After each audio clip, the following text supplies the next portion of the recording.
Mon père venait de mourir, me laissant 250 millions d'euros. Je me suis évanouie de chagrin tandis que mon mari insistait pour une crémation avant midi. Lorsque le personnel des pompes funèbres a ouvert la main de mon père, l'un d'eux a crié « Appelez la police !» Une fin d'après-midi d'automne à Paris. Une bruine fine comme de la poussière tombait sur la ville. Le vent qui soufflait du jardin du Luxembourg agitait les vieux marronniers, assombrissant la surface du bassin et créant un froid qui invitait à rentrer chez soi. Mais ce n'était pas un froid suffisant pour m'avertir de la tempête qui se préparait au sein de mon propre foyer.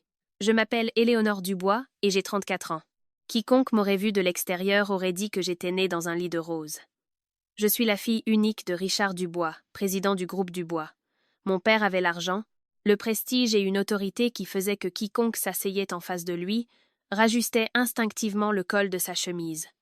Mais pour moi, mon père n'était pas le président froid que la presse décrivait. C'était un homme devenu veuf alors que je n'avais que 8 ans, et qui a élevé sa fille unique dans une ancienne villa d'un quartier luxueux de Neuilly-sur-Seine. Mon père n'était pas doué pour les étreintes, et encore moins pour les mots doux. Je me souviens d'une forte fièvre que j'ai eue, enfant. Il est resté à mon chevet toute la nuit. Mais tout ce qu'il disait, c'était « Prends ton médicament. Pleurer ne te guérira pas. » À l'époque, je lui reprochais sa sécheresse. Ce n'est qu'en grandissant que j'ai compris. Il y a des gens qui montrent leur amour avec des mots, mais mon père le montrait en me protégeant silencieusement de toutes les tempêtes. Je n'ai pas suivi ses traces. Alors qu'il voulait que j'étudie la gestion d'entreprise, j'ai choisi les beaux-arts. J'étais passionnée par la céramique, la peinture et tout ce qui avait de la couleur, bien plus que par les rapports financiers. Mon père n'a pas apprécié, mais il ne m'a pas forcée. Il m'a seulement dit que je pouvais choisir le chemin que je voulais, tant que je ne laissais pas les autres me guider comme une enfant. À ce moment-là, j'ai ri. Je pensais que mon père s'inquiétait à l'excès. Parfois, les jeunes, nous croyons tout savoir, et ce n'est qu'après avoir trébuché que nous réalisons que ce « tout savoir » est aussi fragile qu'une serviette en papier dans un bistrot. Je me suis mariée avec Marc Fournier après 3 ans de fiançailles.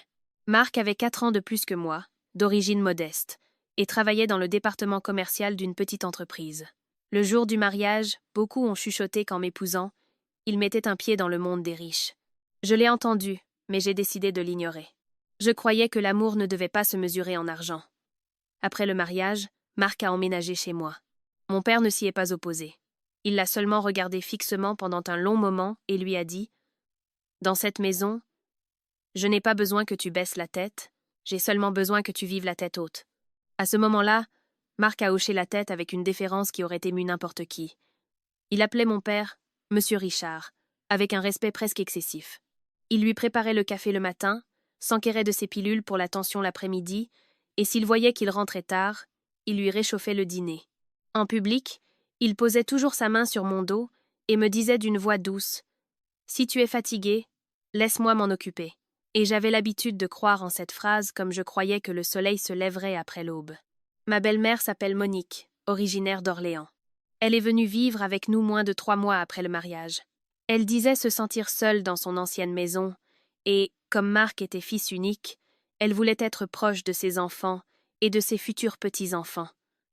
Je n'ai pas osé refuser. Après tout, c'était ma belle-mère, et j'ai toujours cru qu'éviter les confrontations directes était la meilleure façon de maintenir l'harmonie à la maison. Monique n'était pas du genre à crier et à insulter. Elle parlait à voix basse, mais chacune de ses paroles était comme une épine enveloppée de soie. Une fois, j'ai acheté un nouveau service de vaisselle en céramique pour la cuisine. Elle l'a regardé et a souri. « On voit que tu as les moyens, ma fille, et que tu t'achètes ce que tu veux. Mais une femme mariée doit savoir que sa vraie famille, maintenant, c'est son mari. Si le mariage est solide, tout le reste prospère. Si les racines sont fortes, l'arbre poussera sainement. » Moi, qui lavais des légumes, j'ai simplement répondu « Oui, je comprends. » Elle a posé sa tasse de café avec le même ton. Le comprendre, c'est bien. Je crains seulement que, habituée à la protection de ton père, tu ne saches pas ensuite respecter ton mari. Je suis restée silencieuse, non pas parce que ça ne me faisait pas mal, mais parce que je craignais que si je disais quelque chose, le dîner se transformerait en procès. Et parfois, à vouloir maintenir la paix à la maison, on finit par céder tellement qu'on permet aux autres de franchir nos limites. Ça semble humiliant, mais en réalité, c'est épuisant. Ce soir-là, la maison avait un dîner avec tout le monde présent. Dehors, il bruinait. Dans la cuisine, Marie préparait une solmenière, une soupe à l'oignon, des poivrons grillés et une salade, tout comme mon père aimait. Marie travaillait avec lui depuis plus de 20 ans, d'abord comme sa secrétaire et maintenant presque comme un membre de la famille. En sortant le poisson, elle a souri. « Monsieur, mangez un peu plus aujourd'hui. Mademoiselle Éléonore s'est vantée d'avoir choisi le poisson elle-même ce matin. Mon père, assis en bout de table, m'a regardé du coin de l'œil. Pour choisir le poisson, tu es doué. Le plus difficile, c'est de choisir les gens. » Je me suis mise à rire. « Papa, tu recommences. » Marc, à côté de moi, s'est empressé de mettre un morceau de poisson dans mon assiette. « Monsieur Richard, ne vous inquiétez pas. » Éléonore peut être un peu distraite, mais elle a un cœur sincère. Mon père n'a pas mangé. Il a regardé Marc avec une expression très étrange, comme s'il voyait à travers sa chemise parfaitement repassée directement les choses que les gens cachent dans leur cœur. Monique, voyant que l'ambiance se tendait, est intervenue. « Bon, c'est normal que monsieur soit exigeant. Sa fille est son trésor. Mais si je vous dis la vérité, un homme, même s'il est un peu pauvre mais qu'il sait aimer sa femme, vaut plus que beaucoup de riches qui sont cruels. » Marc a baissé la tête. « Maman, pourquoi dis-tu ces choses ?» Elle a ri. « Je ne dis que des vérités de la vie. Maintenant nous sommes une famille, et la fortune n'est là que pour que les enfants et les petits-enfants en profitent. Je n'y ai pas prêté beaucoup d'attention, mais mon père a posé ses couverts. Le bonheur n'est pas dans la richesse. Le bonheur est dans le cœur des gens. » Cette phrase a réduit la table au silence pendant quelques secondes. Marc a souri de manière forcée et a levé son verre d'eau pour boire. J'ai vu l'écran de son téléphone s'allumer. Il l'a rangé rapidement, mais n'a pas pu cacher l'attention au coin de ses yeux. Cette nuit-là, après le dîner, mon père m'a appelé dans son bureau. Son bureau sentait toujours le café, le cuir et le bois de santal. Sur le bureau se trouvait la vieille montre au bracelet en cuir qu'il portait depuis qu'il avait créé son entreprise. Le verre était rayé, mais il ne l'avait jamais changé. Il se tenait près de la fenêtre, regardant les lumières jaunes qui se reflétaient sur le bassin du parc. « Éléonore, dis-moi, avoir un bon cœur, c'est bien, mais ne mets pas toute ta vie entre les mains d'une autre personne. » J'ai soupiré. « Papa, encore en train de te méfier de Marc. » Mon père s'est retourné. Son visage était sévère, mais ses yeux étaient tristes. « Je ne te dis pas de te méfier de ton mari. Je te dis de te protéger. Qu'une femme ait un cœur tendre n'est pas une erreur. L'erreur, c'est d'être si tendre que n'importe qui peut te presser et te faire pleurer. » J'ai fait la moue. « Papa, tu parles comme si j'étais une idiote. » Il a souri légèrement. C'était rare de le voir sourire ainsi. « Tu n'es pas idiote. Seulement tu fais confiance aux gens trop facilement. » Je n'ai pas complètement compris cette phrase. J'ai pensé que mon père vieillissait et s'inquiétait trop. Je ne savais pas que certains avertissements ne sont pas faits par peur d'un avenir lointain, mais parce qu'on voit déjà les épines juste devant la porte. Vers 23 heures, je suis descendue à la cuisine chercher de l'eau et j'ai vu Marc debout sur le balcon du premier étage. Il me tournait le dos et parlait à voix très basse au téléphone. « Oui, je sais. Tout est sur le point de se terminer. » Je me suis arrêtée. Marc s'est retourné, m'a vu et a sursauté un peu, mais a rapidement souri. « Tu ne dors pas encore? Avec qui parlais-tu à cette heure-ci? » « Un client. Ils me mettent la pression avec un contrat.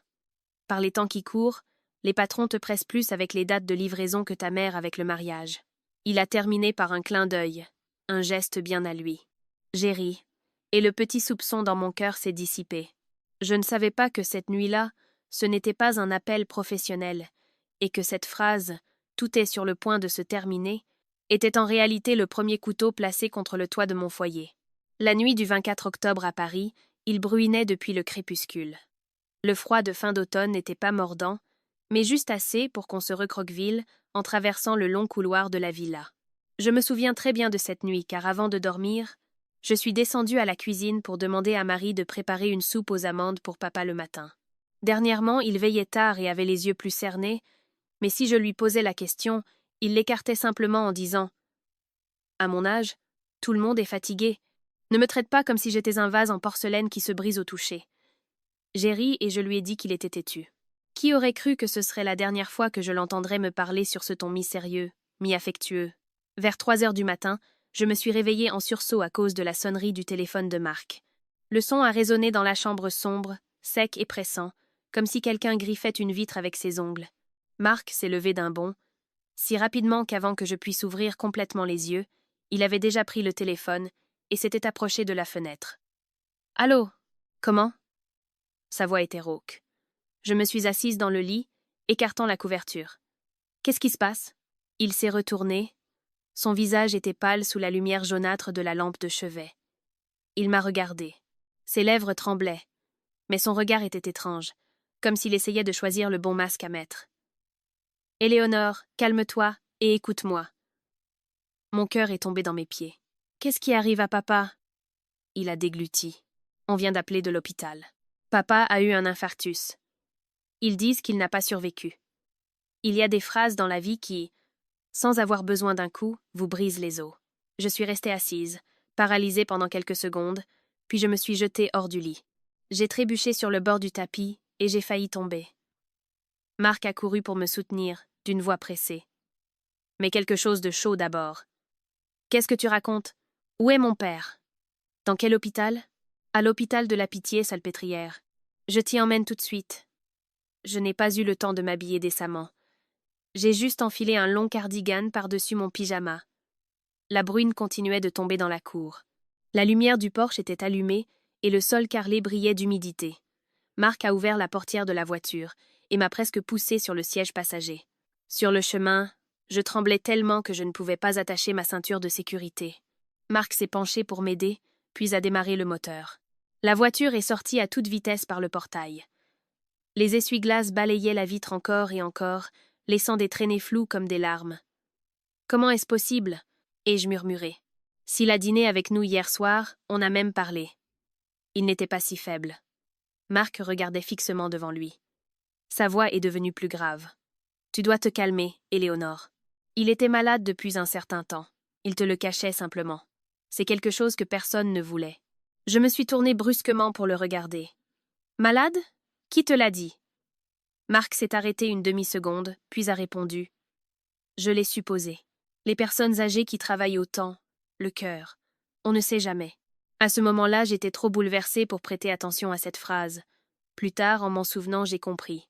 Il y a des mots qui s'échappent et qui sont comme la queue du renard. On a beau la cacher, à un moment donné, elle apparaît. Nous sommes arrivés à l'hôpital alors qu'il faisait encore nuit. Le couloir des urgences était éclairé par une lumière blanche et froide et sentait le désinfectant. J'ai couru comme une dératée. Mes pantoufles résonnaient sur le sol carrelé. Un médecin de garde est venu à notre rencontre. Il a retiré son masque et m'a regardé avec cette compassion que je déteste le plus au monde. Parce que ce regard précède généralement l'irréparable. « Êtes-vous de la famille de M. Richard Dubois ?» J'ai hoché la tête, la gorge nouée. « Où est mon père? Laissez-moi voir mon père. » Le médecin a fait une pause. Il a été admis à 333. Quand il est arrivé, son cœur s'était déjà arrêté. Nous avons tenté de le réanimer, mais sans résultat. Nous sommes vraiment désolés. Nos plus sincères condoléances. Mes oreilles se sont bouchées. Les mots 3h33, cœur arrêté, nos plus sincères condoléances, résonnaient dans ma tête comme une cloche désaccordée. Je me suis appuyée contre le mur. Non, ce n'est pas possible. Mon père ne peut pas être parti comme ça. Qui l'a amené? Pourquoi ne m'ont-ils pas appelé avant? Marc, debout derrière moi, a posé une main sur mon épaule. C'est moi qui l'ai amené. Quand je m'en suis rendu compte, il avait déjà du mal à respirer. J'avais peur que, si je t'appelais, nous perdrions du temps, alors je l'ai amené directement. Je me suis retournée, et je lui ai presque crié dessus. Quand t'en es-tu rendu compte? Marc a regardé le médecin, puis moi. Presque à 3 heures. J'ai entendu un bruit en bas, dans sa chambre. La chambre de mon père était au bout du couloir, au rez-de-chaussée. Comment as-tu pu l'entendre? Il a serré les lèvres. Je suis descendu boire de l'eau. La réponse ne sonnait pas faux, mais pas tout à fait vraie non plus. C'était comme un costume qui vous va parfaitement si vous ne respirez pas. Je me suis dégagée de Marc et j'ai couru dans la salle d'urgence. Mon père gisait là, couvert d'un drap blanc jusqu'à la poitrine. Son visage était serein, douloureusement serein. L'homme qui m'avait protégé toute ma vie gisait maintenant immobile sous une lumière froide, sans froncer les sourcils, sans me gronder pour ma maladresse, sans m'appeler sa petite têtue. J'ai pris sa main. Elle devenait froide, lourde et raide. Sur son poignet gauche, il y avait un petit hématome d'une couleur bleu violacée, comme si quelqu'un l'avait serré ou maintenu avec force. « Papa !» Et je criai d'une voix brisée. « Papa, ouvre les yeux, regarde-moi. C'est moi, Éléonore. » Personne n'a répondu. Marc est entré et m'a tiré doucement. Ne regarde plus. Tu ne pourras pas le supporter. J'ai repoussé sa main. Ne me touche pas. À ce précis instant, on entendit des pas pressés dans le couloir. Ma belle-mère Monique est apparue avec un manteau sombre, tenant un sac en tissu noir.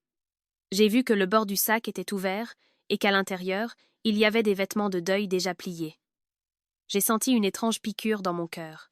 Elle a d'abord couru pour embrasser Marc, puis s'est tournée vers moi. « Éléonore, ma chérie, tu dois être forte.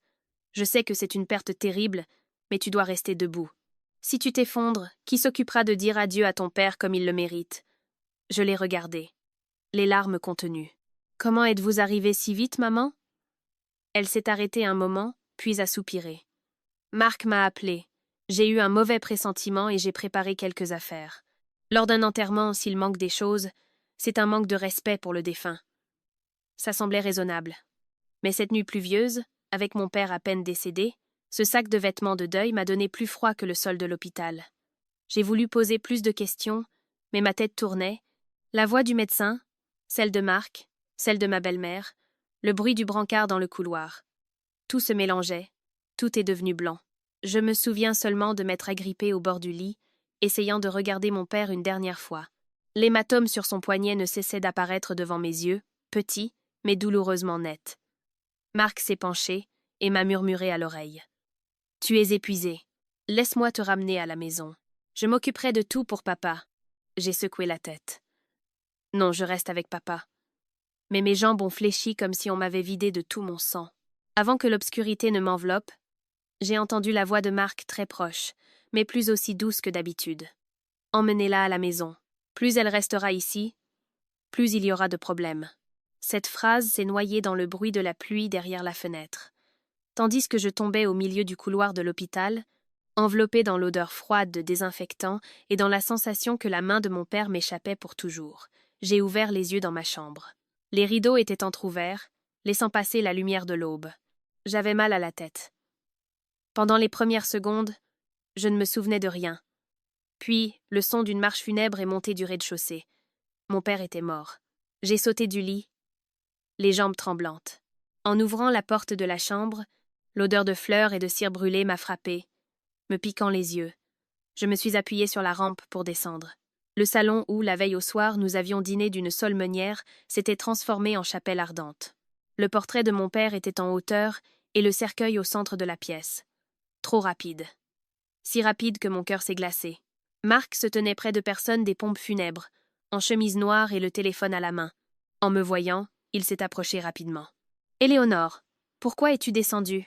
Tu es encore très faible. » Je me suis occupée de tout. Tu t'es évanouie. Je ne pouvais pas laisser papa rester dans le froid de l'hôpital. Qui t'a donné la permission de décider? Marc s'est arrêté, puis, d'une voix douce, a dit « Je suis ton mari.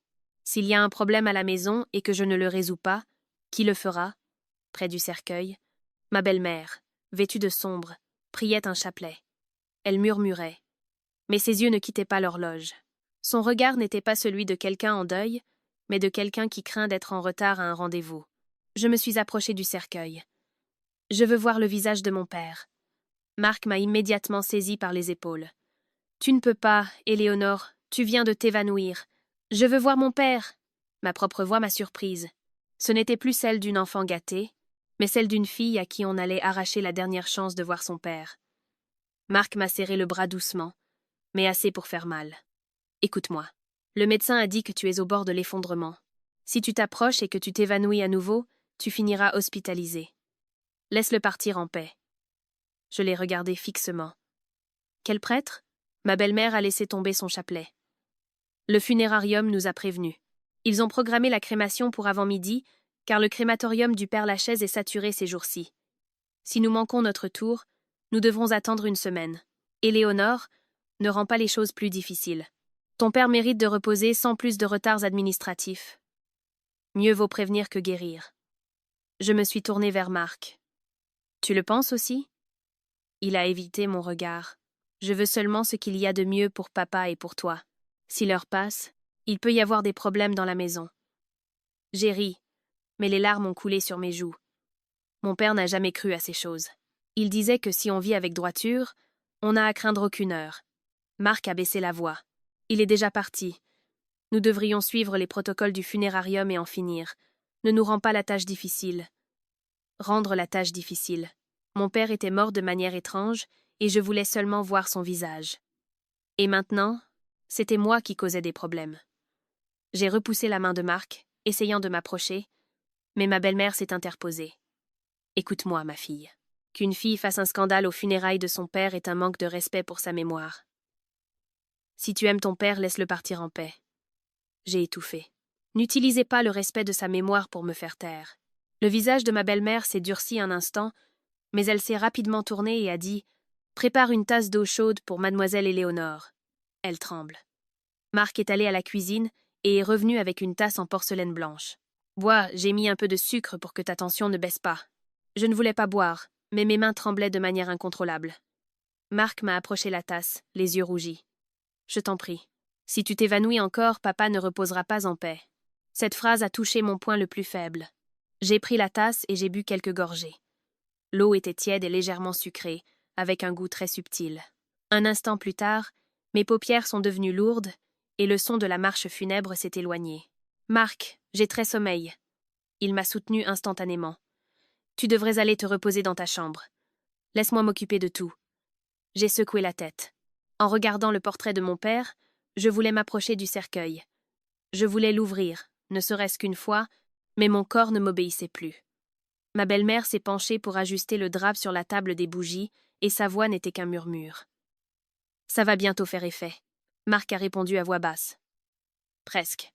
Il faut se dépêcher avant que le médecin légiste n'arrive. » J'ai essayé d'ouvrir les yeux. Au dernier moment de lucidité, j'ai vu la main de Marc sur le couvercle du cercueil. L'alliance brillait sous la lumière jaunâtre. J'avais un jour tenu cette main le jour de mon mariage, croyant avoir trouvé mon refuge. Ce même matin, cette même main m'avait aidé à m'asseoir sur une chaise avec la délicatesse d'un mari attentif. Seulement, maintenant, je sentais clairement quelque chose se briser en moi. Je me suis réveillée de nouveau alors que le jour s'était complètement levé. La première sensation fut une soif terrible. La seconde fut la peur, une peur invisible, non bruyante, mais qui s'agrippait à ma poitrine comme le brouillard froid aux feuilles. Je me suis assise d'un coup. L'horloge murale indiquait plus de 7 heures. En bas, le silence était plus grand qu'avant. On n'entendait plus le murmure des gens ni la musique funèbre, seulement l'odeur de cire brûlée qui flottait dans l'air. Je suis sortie rapidement de la chambre et j'ai croisé Marie qui montait. En me voyant, elle a eu peur. « Mademoiselle Éléonore, pourquoi êtes-vous descendue seule? Vous êtes encore très fatiguée. » « Où sont les gens des pompes funèbres, Marie? Où est mon père? » Elle, nerveuse, se tordait les mains. Monsieur Marc a dit qu'il fallait l'emmener tôt pour arriver à l'heure. J'ai eu l'impression qu'on me jetait un seau d'eau glacée. L'emmener où? Au crématorium du père Lachaise. Je n'ai pas pu en entendre plus. J'ai pratiquement dévalé les escaliers. La porte d'entrée était grande ouverte et le corbillard était déjà moteur en marche à l'extérieur. Je suis sortie en courant, juste au moment où les employés des pompes funèbres se préparaient à fermer la porte du véhicule. « Attendez !» Marc s'est retourné. Son visage a montré une surprise fugace, puis il s'est approché de moi. « Qu'est-ce que tu fais en bas? Je pensais te laisser te reposer un peu plus et que tu viendrais après. Tu allais emmener mon père pour l'incinérer sans m'attendre? Ce n'est pas que je ne t'attendais pas, mais tu es faible. Je craignais que tu ne t'évanouisses en chemin.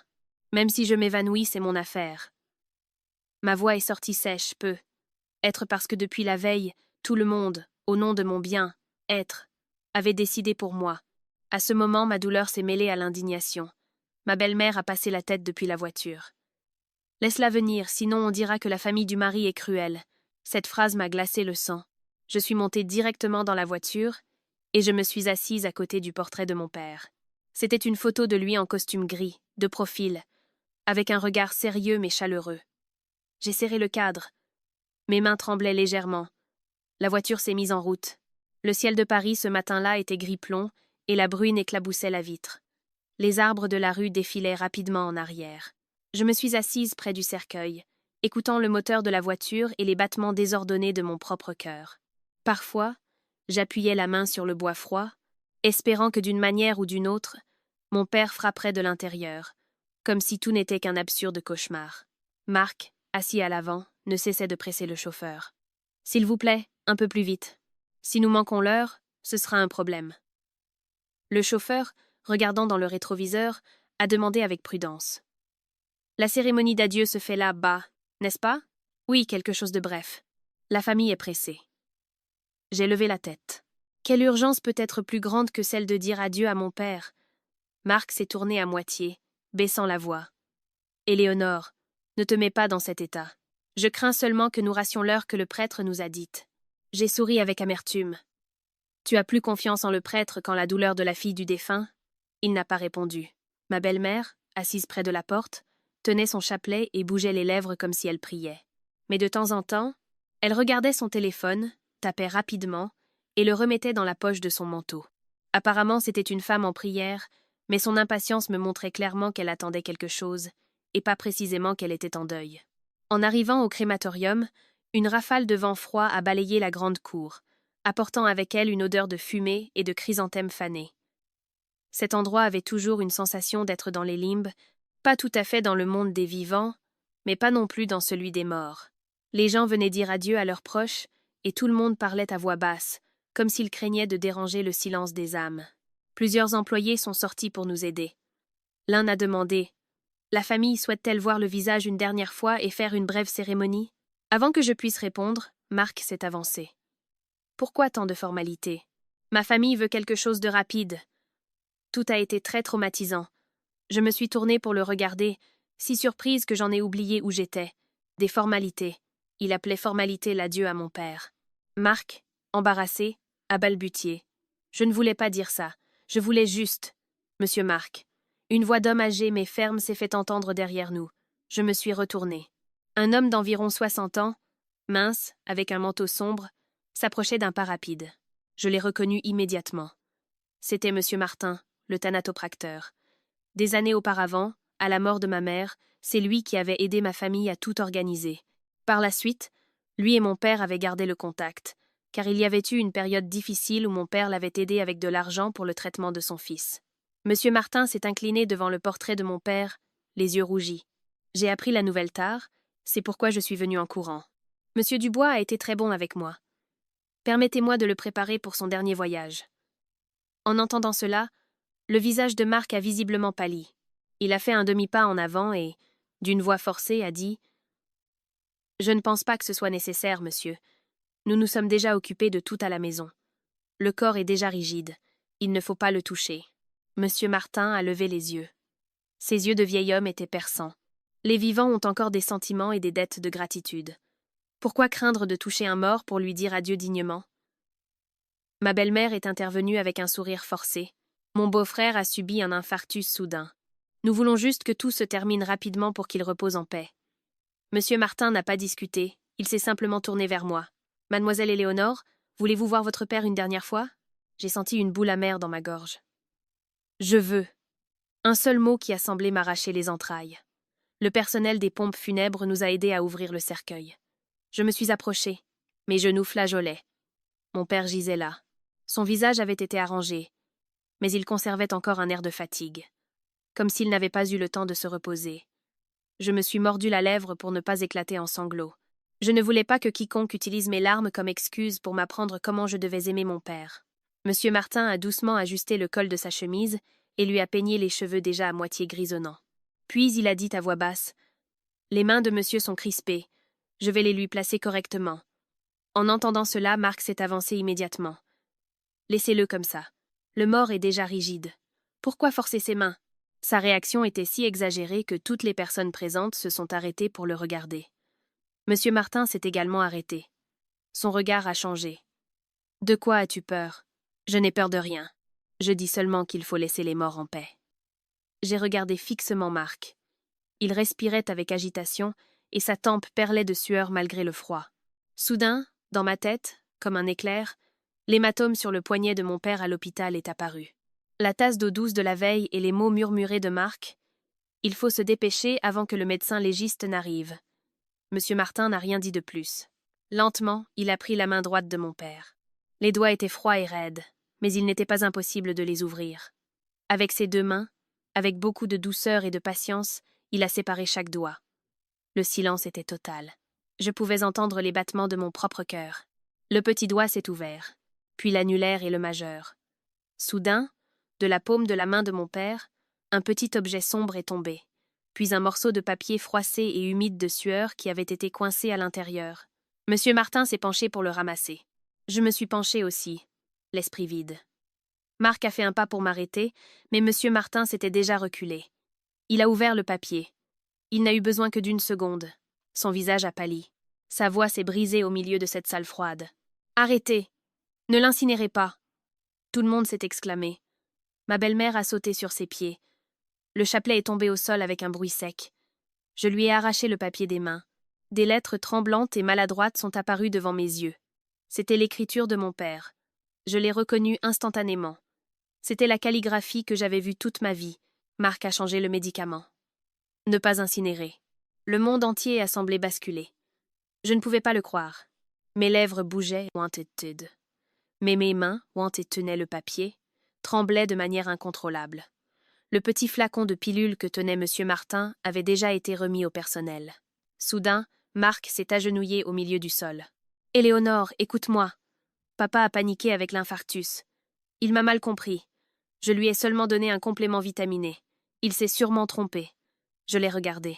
L'homme qui m'avait un jour dit qu'il m'aimait, qui appelait mon père « papa », était maintenant agenouillé à mes pieds, pleurant comme s'il était la plus grande victime.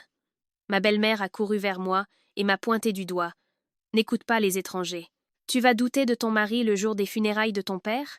Tu veux faire un scandale pour que ton père ne repose pas en paix ?» Je me suis tournée vers elle. Mes larmes coulaient. Mais ma voix était plus froide que jamais. « Et vous me demandez de laisser brûler mon père pour qu'il repose en paix ?» À ce moment-là, un employé des pompes funèbres a dit à voix haute « Appelez la police. Nous ne pouvons pas résoudre ça nous-mêmes. » Quelques minutes plus tard, la police et les enquêteurs étaient là. Ils ont dressé un procès-verbal, mis sous scellé le flacon de pilule et la note, et ont ordonné que le corps soit maintenu intact pour l'autopsie. Marc a été emmené à l'écart pour être interrogé.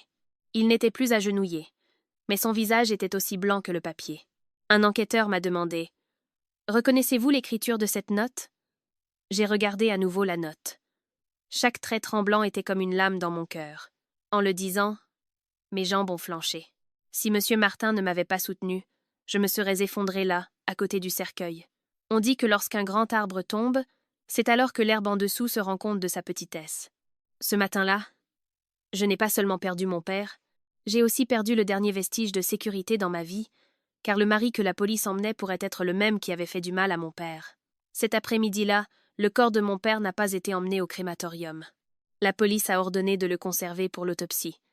Mes parents s'entassaient dans le couloir du funérarium, me regardant avec un mélange de pitié et de peur. Pitié d'avoir perdu mon père, et peur parce que sa mort n'était plus aussi nette qu'une maladie soudaine. Marc a été emmené dans un bureau privé.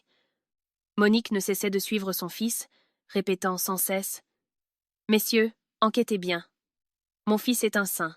Il s'occupait de son beau-père mieux qu'un vrai fils. Ne l'accusez pas injustement pour un bout de papier. » Un enquêteur l'a regardé d'une voix monotone. « Madame, nous travaillons avec des preuves. Calmez-vous. » Monique est restée sans voix. Pour la première fois, j'ai vu sa bouche, toujours prompte à donner des leçons de morale, se fermer sans pouvoir répliquer. Comme la vie est étrange. Devant sa belle-fille, elle sermonnait comme un haut-parleur. Devant la loi, le volume baisse automatiquement. Je me suis assise dans la salle d'attente, serrant le sac avec le portrait de mon père. Monsieur Martin s'est assis à côté de moi, en soupirant. Je voulais pleurer, mais les larmes semblaient s'être gelées dans ma gorge. Un homme en costume gris est entré d'un pas rapide. Ses cheveux étaient grisonnants. Il était mince, avec des yeux profonds mais très vifs. Dès que je l'ai vu, je me suis levée d'un bond. Maître Chevalier. L'avocat, Maître Mathieu Chevalier, travaillait avec mon père depuis plus de 10 ans. Mon père m'avait dit un jour, « Si un jour tu ne sais pas en qui avoir confiance, appelle d'abord Maître Chevalier. » Il m'a posé une main sur l'épaule, sans me donner de consolation vide. « Éléonore, écoute-moi. Plus tu ressens de douleur, plus tu dois être lucide. Ton père s'est battu pour laisser un chemin vers la vérité. » Cette phrase m'a fait me mordre la lèvre avec force. C'est vrai, si mon père avait eu la force d'écrire cette note, cela signifiait qu'à son dernier moment, il s'était battu. Je n'avais pas le droit de m'effondrer comme quelqu'un qui ne sait qu'embrasser un portrait et pleurer. Ce soir-là, Maître Chevalier m'a ramené à la villa, mais il ne m'a pas laissé m'enfermer dans ma chambre. Il a demandé à Marie de préparer un thé chaud et a ouvert sa mallette dans le bureau de mon père. Nous devons revoir toute la chronologie. Je me suis assise en face de lui, la voix rauque. Je me souviens seulement que le médecin a dit que papa avait été admis à l'hôpital à 3h33. Maître Chevalier a hoché la tête, posant une copie du rapport de l'hôpital sur la table. Correct. Le rapport des urgences est clair. 3h33. À son arrivée, le cœur de M. Dubois s'était déjà arrêté. Mais voici l'étrangeté. Il a ouvert sa tablette et a mis l'enregistrement de la caméra de sécurité du portail de la villa. Sur l'écran, la voiture de Marc sortait de la cour à 2h14. Les phares de la voiture ont balayé les lauriers roses de l'entrée et ont disparu sous la pluie. Mon sang s'est glacé. Combien de temps faut-il pour aller de la maison à l'hôpital? La nuit, sans trafic, entre 15 et 18 minutes. Admettons qu'avec la pluie, ce soit plus lent, mais ça ne peut pas prendre 49 minutes. J'ai regardé fixement le nombre 2, 14 dans le coin de l'écran. Il était minuscule, mais c'était comme un coup de poignard direct au cœur. Alors, où Marc a-t-il emmené mon père pendant près d'une heure? Maître Chevalier n'a pas répondu immédiatement. Il a appelé l'enquêteur en charge pour confronter la déclaration initiale de Marc. Après quelques minutes, il a noté les points clés. Il pleuvait beaucoup. La voiture est tombée en panne. Le téléphone n'avait plus de batterie. Monsieur Dubois s'est aggravé et Marc a paniqué. J'ai ri sèchement. La voiture est tombée en panne, mais il est arrivé à l'hôpital. Le téléphone sans batterie, mais il a eu le temps d'appeler sa mère pour qu'elle prépare les vêtements de deuil. Maître Chevalier, suis-je trop méfiante? Il m'a regardé longuement. Être méfiante n'est pas le danger. Le danger, c'est d'ignorer la méchanceté. Le lendemain matin, Maître Chevalier a appelé David Moreau. David était un ancien camarade d'université et maintenant le directeur technique de Novatech, une filiale du groupe. Nous ne nous étions pas vus depuis longtemps. David est entré dans la pièce et m'a salué d'un léger hochement de tête. « Éléonore, je suis vraiment désolée. » J'ai répondu à voix basse. « Merci, David. Maintenant, j'ai besoin de la vérité plus que de condoléances. » David n'a rien dit de plus. Il a ouvert son ordinateur portable et, avec Maître Chevalier, a examiné les données de localisation de la voiture de Marc. Étant un véhicule de la famille, il avait un système de suivi interne, donc l'extraction des données a été faite avec un acte notarié clair, comme l'avait insisté Maître Chevalier. En entendant cela, j'ai respiré avec soulagement. Je ne voulais pas chercher la justice en trichant, car cela donnerait à l'ennemi une raison de rire. Une demi-heure plus tard, David a tourné l'écran vers moi. La voiture n'est pas tombée en panne, elle s'est arrêtée ici. Sur la carte, un point rouge est apparu dans une petite ruelle du 16e arrondissement. Combien de temps est-elle restée arrêtée? Ai-je demandé. 31 minutes. Maître Chevalier a lu l'adresse en plissant les yeux. La clinique privée du docteur Paul Carlier. Le nom ne me disait rien. Quand Maître Chevalier a appelé un contact dans le secteur médical, il a confirmé que le docteur Carlier avait été cardiologue, puis avait ouvert sa propre clinique. Cet après-midi-là, Maître Chevalier, David et moi sommes allés à la clinique. La ruelle était si étroite que la voiture a dû rester à l'extérieur. L'enseigne de la clinique était vieille, avec les lettres bleues écaillées. Le docteur Carlier nous a reçus. Il était petit, avec un peu de ventre, et ses yeux bougeaient rapidement quand il a entendu le nom de mon père. « Monsieur Marc est-il venu ici la nuit dernière ?» a demandé Maître Chevalier. Le docteur Carlier a souri de manière forcée. « Oui, il est passé demander une adresse. Rien de plus. Je ne sais rien. Ne me mêlez pas à des histoires de riches, s'il vous plaît. » J'ai posé les mains sur la table, essayant de garder mon calme. Mon père était vivant à ce moment-là. Il a évité mon regard. Je vous l'ai déjà dit, il a seulement demandé une adresse. David, en silence, a sorti son téléphone et a montré l'enregistrement de la caméra de sécurité de la maison d'en face. L'image n'était pas tout à fait nette, mais on voyait Marc et le docteur Carlier aider un homme immobile à sortir de la voiture et à entrer dans la clinique. Ce manteau gris était celui de mon père. Le visage du docteur Carlier est devenu cendré. Maître Chevalier a prononcé chaque mot avec poids. Il vaudrait mieux que vous disiez la vérité. Un mensonge dans une affaire avec des indices criminels n'est plus une simple histoire. Le docteur Carlier s'est effondré sur sa chaise, transpirant aux tempes. Marc m'a seulement demandé de jeter un œil à Monsieur Dubois. Il a dit qu'il avait de graves antécédents cardiaques et que si quelque chose arrivait, il serait bon d'avoir un certificat de mort naturelle pour éviter les complications. Je pensais que c'était juste pour préparer des papiers. J'ai senti mes oreilles bourdonner. Préparer des papiers pour la mort de mon père, il a baissé la tête. Il y a quelques semaines, Marc m'a aussi envoyé des photos des ordonnances de M. Dubois, demandant quels médicaments, à une dose incorrecte, pourraient causer des arythmies. J'en ai mentionné quelques-uns, mais je ne pensais pas qu'il oserait. Je suis restée paralysée.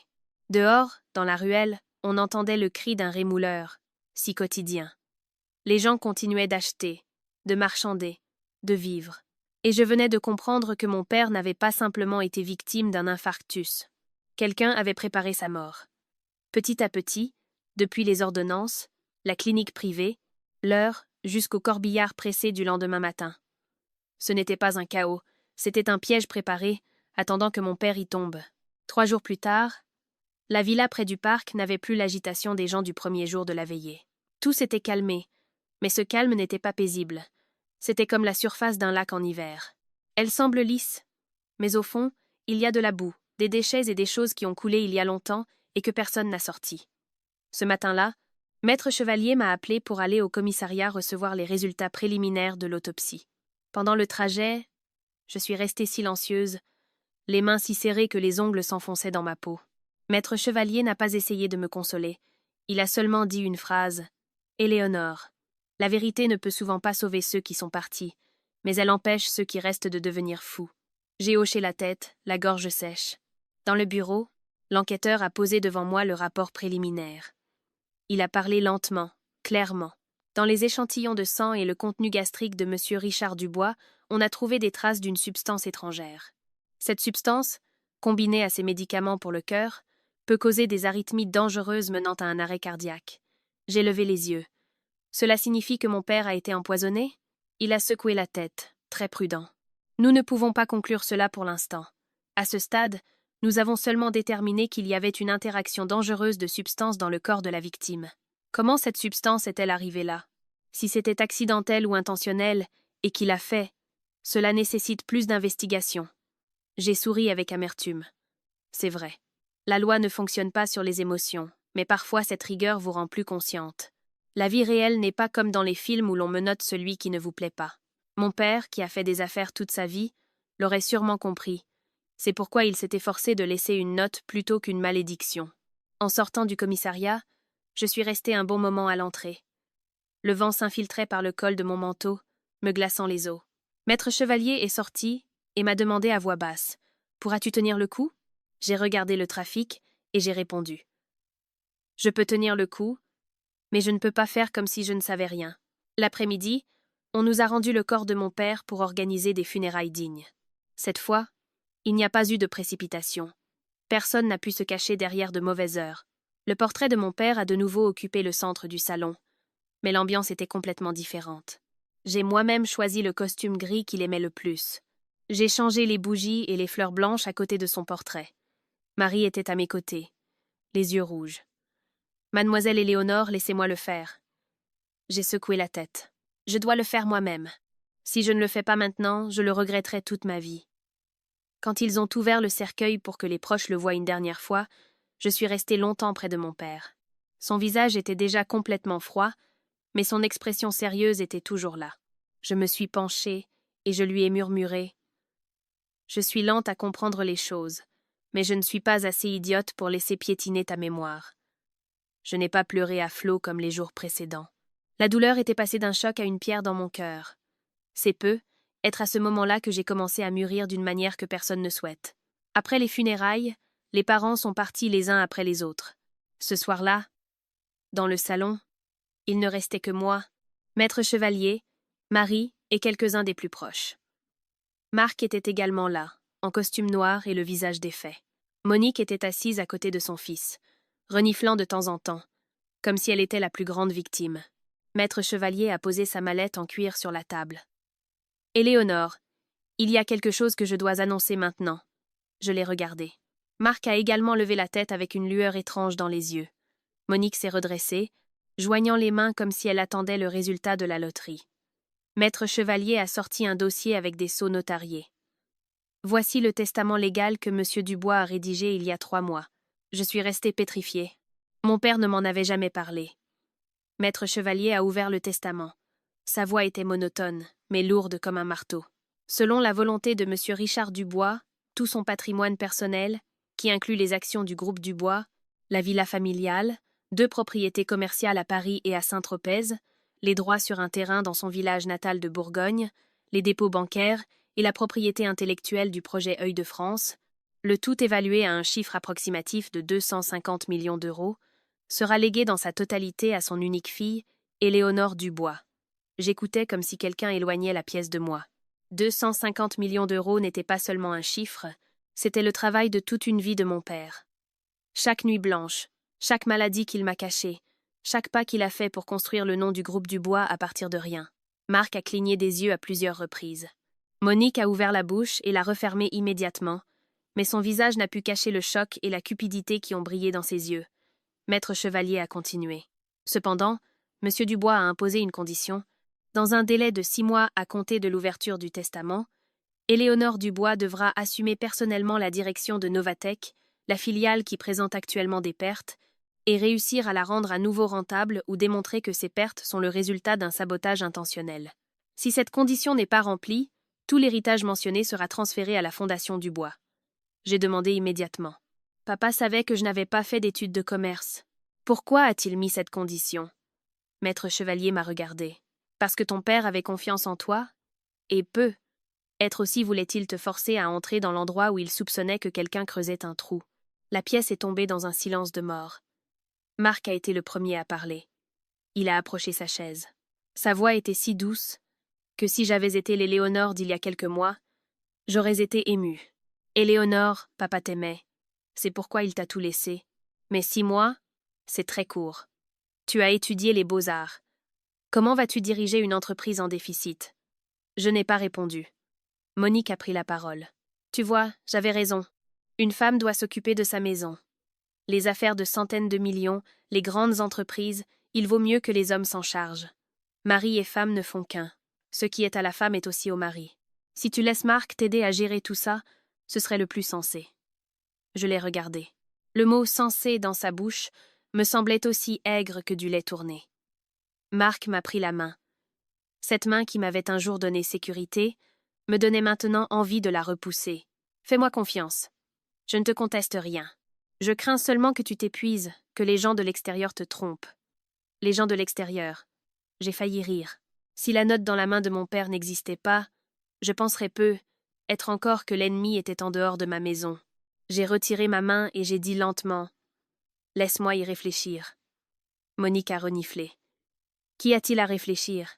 Si entre mari et femme il y a autant de calculs qu'avec des étrangers, quelle sorte de vie est-ce là? J'ai regardé la mère et le fils. Dans ma tête sont apparues la tasse d'eau douce, les 49 minutes perdues, la clinique privée, la note de mon père et le rapport d'autopsie. Mon père venait de mourir, et ma belle famille calculait déjà comment mettre la main sur les clés du coffre-fort. Le vieux proverbe ne se trompait jamais. Nourris un corbeau, il t'arrachera les yeux. Le lendemain matin, le ciel de Paris était gris-plomb. La villa semblait plus froide que d'habitude, non pas à cause du vent, mais parce qu'à l'intérieur, tout le monde parlait à voix basse, comme s'il craignait de toucher à la mort de mon père, qui semblait encore rôder dans chaque recoin. Je me suis assise dans le salon, face à une tasse de café déjà froide. À côté du portrait de mon père, la flamme de la bougie vacillait doucement. Je me demandais ce qu'il me dirait s'il était vivant. Sûrement quelque chose comme « Rester assise sans rien faire ne résout pas les problèmes ». Marc est descendu. Il portait une chemise blanche, les cheveux peignés. En une seule nuit, il avait retrouvé son apparence aimable. Sans la note dans la main de mon père, la clinique privée et les 49 minutes disparues, je penserais peu, être encore que cet homme faisait des efforts pour moi. « Éléonore, pouvons-nous parler un instant ?» Je ne l'ai pas regardé. « Parle. » Monique est également sortie de la cuisine avec une assiette de fruits qu'elle a posée sur la table. Quelle coïncidence. Chaque fois qu'il fallait exercer une pression, elle apparaissait ponctuellement, comme si la maison avait une alarme à drame. Marc s'est assis en face de moi et a sorti une liasse de papier de sa mallette. « Je sais que ces jours-ci, tu as subi un choc terrible. La mort de papa, l'entreprise, la police qui ne cesse de poser des questions. Je ne veux pas que tu portes tout ça toute seule. » Il a poussé les papiers vers moi. « C'est une procuration. Si tu la signes, je m'occuperai des affaires de Novatech et du reste de tes biens. Quand tu te rétabliras, je te rendrai tout. » J'ai regardé les papiers sans me presser de les prendre. Me rendre tout? Marc a hoché la tête. Sa voix était mielleuse comme du sirop. Je suis ton mari. Je t'aide. Je ne te prends rien. Monique s'est assise à côté de lui, soupirant avec une théâtralité calculée. Marc a raison, ma fille. Une femme en deuil a la tête en vrac. Comment va-t-elle affronter le monde des affaires? Donne-le à ton mari. C'est la bonne chose à faire. C'est ce qu'on attend. Si entre mari et femme il y a de la méfiance, les gens se moqueront. J'ai pris les papiers. Les premières pages étaient remplies de jolis mots. Soutenir dans la gestion, résoudre les formalités, protéger les intérêts de la famille. Mais plus je lisais, plus mon cœur se glaçait. Ce document ne donnait pas seulement à Marc le pouvoir de diriger l'entreprise, il lui donnait le pouvoir de négocier avec les banques, de transférer des actions, de voter aux assemblées, de signer des contrats, d'accéder aux comptes et aux registres de propriété. En bref, si je signais, ce serait comme remettre les clés de la maison, du coffre-fort, de l'entreprise et de tout l'héritage de mon père à l'homme suspecté d'avoir changé ses médicaments. J'ai posé les papiers. Tu l'as très bien préparé. Marc a souri de manière forcée. C'est une affaire importante. Il faut être rigoureux pour que personne ne trouve à redire. Personne qui? Il a un peu bégayé. Eh bien, les avocats. Les actionnaires. J'ai atteint la dernière page. Mon doigt s'est arrêté sur la date. Depuis, quand as-tu préparé ce document? Marc a ajusté le col de sa chemise. Ce matin, j'ai demandé à une connaissance de me le faire en urgence. J'ai levé les yeux et je l'ai regardé. Marc, le testament de mon père a été lu hier soir. Comment se fait-il que ce matin, tu aies déjà une procuration aussi complète? L'ambiance est devenue lourde. Monique est intervenue rapidement. Qu'insinues-tu? Tu devrais être contente que ton mari soit prévoyant. Une femme intelligente sait s'appuyer sur son mari. N'écoute pas les étrangers et ne détruis pas ta propre maison pour que le monde se moque. Je me suis tournée vers elle. Maman, vous n'arrêtez pas de mentionner les étrangers. Mais la personne qui veut s'emparer de tout le patrimoine de mon père est assise dans cette même maison. Le visage de Monique a changé. Éléonore. C'est ainsi que tu parles à ta belle-mère? Avant que je puisse répondre, Maître Chevalier est entré. Marie venait derrière avec une enveloppe brune à la main. Il semblait qu'il avait tout entendu. Bonjour à tous. Marc s'est levé d'un bond. Maître Chevalier, c'est une affaire entre ma femme et moi. Maître Chevalier a posé l'enveloppe sur la table. Sa voix était calme. C'est précisément parce que c'est une affaire de couple qu'elle doit être claire. J'ai vérifié le fichier du modèle de procuration que tu as envoyé à l'étude. Le fichier a été créé il y a 5 jours depuis un ordinateur personnel avec ton compte utilisateur. 5 jours. 5 jours avant la mort de mon père. J'ai regardé Marc. À cet instant, toutes ses excuses se sont brisées comme une assiette en porcelaine sur le sol. Il ne restait plus aucun son harmonieux, seulement des fragments tranchants. Tu t'es préparé à me forcer à signer avant que mon père ne meure? Marc a serré les dents. Je ne t'ai pas forcé. Je me suis seulement préparé au cas où quelque chose arriverait. La santé de ton père était fragile. En tant que gendre, je devais être prévoyant. J'ai souri légèrement. La santé de mon père était fragile, et sa propre fille ne le savait pas. Mais toi, si. Monique a frappé la table. Assez. La maison est en deuil et tu doutes de ton mari, de ta belle-mère. Marc a vécu ici comme un gendre pendant des années, supportant toutes sortes de commentaires. Il l'a supporté pour toi et pour cette famille. Maintenant que ton père est mort et que tu hérites d'une fortune, tu lui tournes le dos. Si une fille est si ingrate, quelle bénédiction aura-t-elle? Marc a semblé trouver son opportunité, les yeux rougis. Oui, j'ai été le gendre pendant des années et les gens m'ont regardé comme un parasite. Pour qui l'ai-je supporté?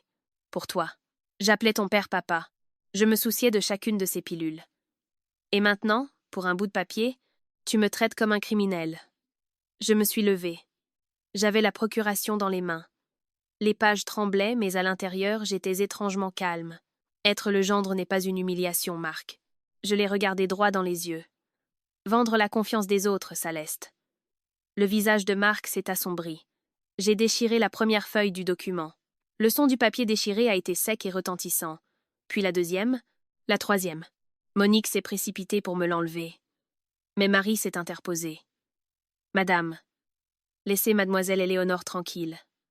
Monique l'a foudroyée du regard. Vous êtes une employée. Comment osez-vous vous mêler des affaires de ma famille? Marie a tremblé, mais n'a pas reculé. Je ne me mêle pas des affaires de votre famille. J'essaie seulement de préserver un peu de justice pour mon monsieur. J'ai déchiré toute la liasse de papier et je l'ai laissé tomber sur la table.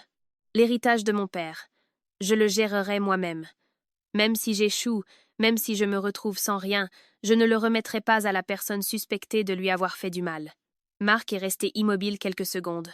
Quand il a levé les yeux, son regard ne montrait plus de douleur. Il était froid et sec, comme le fond d'un étang abandonné. « Tu regretteras de ne pas m'avoir écouté aujourd'hui. » J'ai répondu « J'ai déjà regretté de t'avoir écouté pendant trop longtemps. » Marc est sorti en claquant la porte.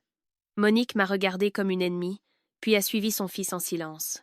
À partir de ce moment, dans cette maison, il ne restait même plus la coquille d'une famille. Seulement des personnes de chaque côté d'une vérité qui n'avait pas encore été nommée.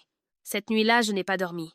Vers minuit, en descendant à la cuisine chercher de l'eau, j'ai entendu Monique dans l'arrière-cour. Elle parlait très bas au téléphone, mais le vent m'a apporté ses paroles. Elle n'a pas signé. Il va falloir utiliser une autre méthode. Je suis restée derrière la porte, les mains glacées. Il s'est avéré que le papier déchiré n'était que la première peau du serpent. 3 jours plus tard, mon nom a commencé à apparaître sur Internet. Pas dans les journaux sérieux, mais sur des portails de ragots sensationnalistes. L'héritière ingrate. Son père vient de mourir, et elle tourne déjà le dos à son mari. Avec 250 millions d'euros, la fille du magnat met sa belle-mère à la rue. Je lisais, les mains froides. Ces articles ne mentionnaient pas la note dans la main de mon père, ni le flacon de pilule, ni les 49 minutes disparues. Ils choisissaient seulement la photo de mes pleurs à l'hôpital, celle de Marc la tête baissée devant le cercueil, et écrivaient comme s'il était le mari dévoué abandonné par une épouse riche et désagréable. De nos jours, on peut transformer une photo en arme. Et avec quelques phrases compatissantes, les gens sont prêts à jeter des pierres à quelqu'un qu'ils n'ont jamais vu de leur vie. Marie, derrière moi, tremblait de colère. Mademoiselle Éléonore, ces articles sont très cruels. Si monsieur vivait, j'ai éteint le téléphone. Si papa vivait, il n'oserait pas. À midi, l'avocat Chevalier m'a appelé. Sa voix était plus grave que d'habitude. Éléonore, ton oncle Antoine vient d'appeler. Il veut que tu ailles au domaine familial en Bourgogne cet après-midi. À cause d'Internet ? Je le crains. Il semble que Marc et Monique aient parlé à certains parents. Ils veulent que vous arrangiez les choses en famille. J'ai regardé le portrait de mon père. La flamme de la bougie vacillait doucement. J'irai. Maître Chevalier est resté silencieux quelques secondes. Tu es sûr ? Je suis la fille de mon père. S'ils essaient d'utiliser l'honneur de la famille pour me faire taire, j'ai d'autant plus de raisons d'être là pour parler. Bien sûr. Cet après-midi-là, la voiture m'a emmenée en Bourgogne. Il ne pleuvait pas, mais les nuages étaient bas et lourds. Le domaine familial des Dubois était au bout d'un ancien chemin de pierre. Des 2 côtés, il y avait de vieux murs de pierre couverts de mousse. Dans la cour d'honneur, il y avait une fontaine et un grand magnolia qui avait déjà perdu presque toutes ses feuilles. J'avais l'habitude de venir ici pour les réunions de famille. Alors, les aînés me caressaient la tête et m'appelaient la petite Éléonore, la fille de Richard. Aujourd'hui, leurs regards étaient comme ceux qu'on adresse à une fille sur le point de déshonorer la famille. L'oncle Antoine, l'actionnaire principal de la famille, était assis au centre du grand salon, les cheveux blancs et une chemise boutonnée jusqu'au cou. Sur la table, une carafe de vin, une assiette de fromage et plusieurs petits verres. Monique était assise à côté de lui, un foulard sombre sur les épaules et les yeux rougis, très dans son rôle. Je suis entrée, j'ai regardé les vieux portraits de la famille accrochés au mur du grand salon et je me suis tournée vers mon oncle. « Bonsoir, mon oncle. » L'oncle Antoine a hoché la tête. Sa voix était grave. « Éléonore, assieds-toi. Je t'ai appelé aujourd'hui parce que l'instabilité de l'entreprise nous affecte tous, et ces choses se résolvent d'un commun accord. » Je me suis assise. Maître Chevalier s'est assis à côté de moi en silence. Un autre oncle a été le premier à parler. « Ma fille, la mort de ton père est une grande douleur, mais avec tout ce remue-ménage à la police, dans la presse, sur Internet, tu vas salir le bon nom de la famille. » J'ai répondu doucement.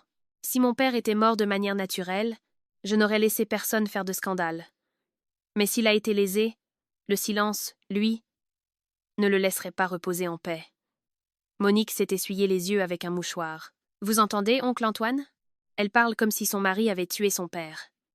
Mon Marc a vécu comme un gendre, supportant tout.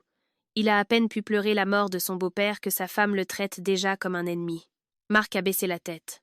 Sa voix était rauque. « Je voulais seulement protéger Éléonore, mais elle écoute des étrangers. Maintenant, elle ne veut même plus me regarder en face. » Je l'ai regardée. L'homme qui avait préparé une procuration 5 jours avant la mort de mon père jouait maintenant, dans la maison familiale, le rôle du mari abandonné. Si la performance était notée, il remporterait une médaille. Dommage que ce soit la vie réelle et non un théâtre d'amateurs. L'oncle Antoine a soupiré. Éléonore, je vais être franc avec toi. Une femme mariée doit prendre soin de sa belle famille. L'héritage de ta famille est grand, oui, mais si tu gardes tout pour toi, ce n'est pas bien vu. J'ai demandé. Pas bien vu? Par qui, mon oncle? Par le monde ou par ceux qui veulent que je signe un papier cédant mes droits? L'ambiance s'est tendue. Une tante a froncé les sourcils. Tu parles avec trop de froideur, Éléonore. Après tout, c'est ton mari, et vous avez construit une vie ensemble. Dans un mariage, les problèmes se résolvent par le dialogue, pas par des accusations publiques. Je me suis tournée vers elle, en gardant mon respect. Ma tante, si la patience sert à défendre ce qui est juste, je l'ai. Mais si c'est pour laisser les méchants piétiner le cadavre de mon père, je ne peux pas le faire. Quelqu'un a reniflé. D'autres ont baissé les yeux. Monique a pleuré plus fort.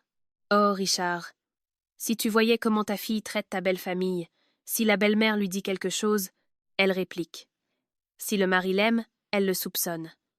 La richesse sans gratitude n'est qu'une coquille vide, ma fille. Je me suis levée. Cette fois, je n'ai pas regardé Monique, mais les portraits de la famille. Avec votre permission, mes oncles? Je ne déshonore pas la famille. Je refuse seulement que celui qui a fait du mal à mon père se cache derrière le mot famille. Si Marc est innocent, la loi lui rendra son innocence. Mais s'il est coupable, je n'ai pas l'obligation d'utiliser l'honneur de la famille Dubois pour couvrir un crime. J'ai fait une pause. Ma voix s'est adoucie. Les anciens disaient que le sang est plus épais que l'eau, mais le sang n'est pas un rideau pour cacher ce qui est incorrect. Nos aînés n'ont pas besoin que nous tâchions leur mémoire de mensonges. Arrivé à ce point, je me demandais ce que n'importe qui aurait fait à ma place, pressé par son propre sang de terre un soupçon aussi grave. Mais le silence n'était pas une option. La personne derrière cette réunion familiale pourrait ne pas être seulement un Dubois. Un homme qui avait été le pilier de la famille et de ses affaires pendant des décennies ne tremble pas pour quelques mots de sa nièce. Il y avait autre chose. La réunion s'est terminée dans une ambiance lourde. Marc et Monique sont partis les premiers. Leurs visages n'avaient plus cette expression de victimes innocentes. Je suis restée un moment de plus, et j'ai allumé une bougie pour les défunts. En sortant dans la cour, j'ai entendu l'oncle Antoine parler au téléphone derrière un mur. Je lui ai mis la pression, mais la petite est très têtue. Il a fait une pause, et sa voix est devenue un murmure. Ne touchez pas à mon fils. La dette qu'il a, je trouverai un moyen de la payer. Je suis restée paralysée sous un arbre. Il s'est avéré que tous ceux qui me conseillaient de me taire ne le faisaient pas pour l'honneur de la famille. Certains étaient étranglés par la corde de leurs propres enfants. Le lendemain matin, je suis arrivée au siège du groupe Dubois plus tôt que d'habitude, l'immeuble de verre en plein boulevard Haussmann, un endroit où je n'étais allée que quelques fois auparavant pour apporter le déjeuner à mon père ou quelques-unes de mes céramiques fraîchement cuites. Alors, je traversais le hall comme une fille qui rend visite à son père. Aujourd'hui, j'entrais comme l'héritière de Richard Dubois, un monde de différence. La réceptionniste s'est levée et m'a salué d'une inclination, mais son regard était déconcerté. « Bonjour, mademoiselle Dubois. » J'ai hoché la tête. « Bonjour. » 2 employés près de l'ascenseur se sont tus d'un coup. J'ai entendu une phrase à moitié. C'est elle. Je ne les blâmais pas. À leurs yeux, j'étais seulement la demoiselle qui étudiait les beaux-arts, qui apparaissait de temps en temps à l'entreprise dans une robe beige, souriait légèrement et montait au bureau du président. Le monde des affaires était pour ceux qui lisaient des rapports, pas pour ceux qui choisissaient des émaux de céramique. En sortant de l'ascenseur au 12e étage, Madame Lemoine, chef du service juridique, m'attendait déjà. Elle portait un tailleur-pantalon bleu marine et un sourire mesuré. « Vous êtes arrivé tôt. À partir de maintenant, vous devrez vous y habituer. » Elle m'a examiné de haut en bas, puis a dit « Les messieurs de la finance vous attendent dans la petite salle de réunion. Ils ont préparé le rapport trimestriel et la situation de Novatech. » Je me suis assise à la table. Devant moi, une pile de documents épais remplis de graphiques, de ratios, de flux de trésorerie, de dettes et d'acronymes que je lisais comme si j'avalais des pierres. Le directeur financier parlait d'une voix monotone, mais chaque phrase qui parvenait à mes oreilles était comme un fil dans une pelote emmêlée. Le flux de trésorerie des opérations de ce trimestre est négatif de 3 millions. La dette du distributeur Valmont n'a toujours pas été récupérée. Novatech présente actuellement des pertes cumulées. J'écoutais, prenait des notes, puis j'ai interrompu. S'il vous plaît, parlez plus lentement. Quelle ligne est une dépense réelle et laquelle est une provision? Toute la table s'est arrêtée un moment. Il s'attendait sûrement à ce que je me contente d'écouter. Un homme a ajusté ses lunettes et a répondu. Cette créance est réelle, mais la provision pour risque est ouverte. Pourquoi est-elle ouverte? Il a regardé Madame Lemoine avant de répondre. Parce que le président a demandé d'attendre une révision supplémentaire. J'ai noté les mots « révision supplémentaire ». Il s'est avéré qu'avant de mourir, mon père enquêtait réellement sur quelque chose. La réunion a duré près de 2 heures. En me levant, j'étais si fatiguée que je sentais mes épaules comme une pierre. Mais au lieu de me décourager, j'ai ressenti une rage sourde. Pas une rage contre les chiffres, mais contre moi-même, pour avoir vécu si longtemps sous le même toit que mon père, sans savoir combien de choses il supportait seul. En sortant de la salle, Marie m'attendait dans le couloir. Elle m'a donné un verre d'eau tiède. « Buvez un peu. Vous êtes pâle. » Je me suis appuyée contre le mur et j'ai souri avec amertume. « Je me sens comme une étudiante qu'on a jetée directement à l'examen final. » Marie a soupiré. « Monsieur savait que vous n'étiez pas habitué à ces choses, mais il voulait sûrement que vous le voyiez de vos propres yeux. » Marie, avant de mourir, papa passait beaucoup de temps au bureau. Elle a hoché la tête. Son regard s'est assombri énormément. Parfois, vers 23 heures, il n'était toujours pas rentré. Il s'asseyait seul dans son bureau, révisant des livres de comptes, parlant au téléphone et se mettant très en colère. À quel point en colère? Marie a baissé la voix, comme si elle craignait que les murs n'entendent. Une fois, je l'ai entendu frapper la table et crier « Je sais que tu vides l'entreprise. Ne crois pas que parce que je suis vieux. Je suis idiot. » La porte était entr'ouverte, donc je ne sais pas à qui il le disait. Je suis restée immobile. Cette phrase a été comme le dernier verrou qui a fermé tous mes soupçons dispersés. Mon père n'est pas mort dans un moment de calme, il est mort alors qu'il suivait la piste d'une main qui vidait son propre héritage. Marie a ouvert la porte du bureau du président. La pièce était restée la même que le premier jour des funérailles où j'étais entrée. La seule différence était qu'aujourd'hui, le soleil entrait par la fenêtre, faisant sonner plus clairement le tic-tac de l'horloge murale. Depuis le décès de monsieur, je n'ai laissé personne toucher à rien. Je me suis approchée lentement du bureau. Sur la table se trouvait toujours le stylo noir, une pile de dossiers ordonnés, une orchidée blanche que mon père aimait et le cadre photo familial d'il y a quelques années. Sur la photo, mon père était au centre. Je lui tenais le bras et Marc était à côté de moi. Il souriait avec une douceur qui me dégoûtait maintenant. J'ai pris le cadre pour nettoyer la poussière du bord. Ce faisant, mon doigt a senti un petit relief irrégulier à l'arrière. Je l'ai retourné. L'arrière du cadre avait une petite fente scellée avec du ruban adhésif de la même couleur. Mon cœur s'est mis à battre la chamade. « Marie, apporte-moi un cutter. » Elle me l'a apporté instantanément. Avec précaution, j'ai coupé le ruban. De l'intérieur du cadre a glissé un petit carnet aux couvertures en cuir marron. J'ai ouvert la première page. L'écriture de mon père, nette et décidée, juste un peu tordue sur les dernières lignes. Ce n'était pas un journal, c'était des notes. 12 mai. La signature sur le décaissement du projet sanitaire n'est pas la mienne. 27 juin.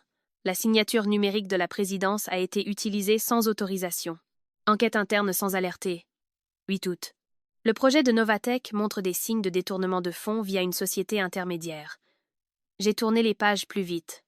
Plus je lisais, plus mon sang se glaçait. La voiture montre des signes de manipulation des freins. Demandez un changement immédiat sans le dire à Éléonore. Marc rencontre un inconnu dans le parking du sous-sol à 20h40. Je me suis arrêtée. Ce type, qui était-ce? Marc ou quelqu'un d'autre? Marie, derrière moi, respirait avec agitation. Monsieur l'a caché aussi, et pourtant il n'a pas eu le temps. J'ai atteint l'une des dernières pages. Là, mon père avait écrit une phrase séparée, soulignée 2 fois. Pour comprendre, il faut revoir Œil de France. Parler à David.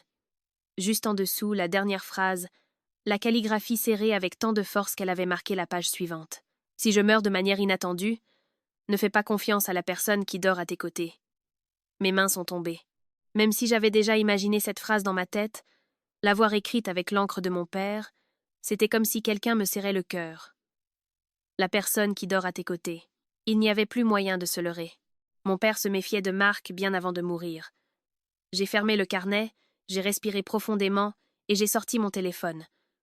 Le nom de David Moreau était dans mon répertoire. Je ne l'avais pas appelé depuis des années. Mon doigt s'est arrêté un instant, puis j'ai composé le numéro. Il a répondu assez rapidement. « Allô ?»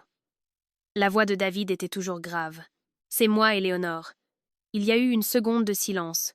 « Je t'écoute. » J'ai regardé le carnet dans ma main, le cadre photo familial fraîchement ouvert, et j'ai dit lentement « J'ai besoin de savoir ce qu'est Œil de France. Et je crois qu'il est temps que tu me dises sur qui mon père enquêtait réellement. » David m'a donné rendez-vous au 2e sous-sol de Novatech.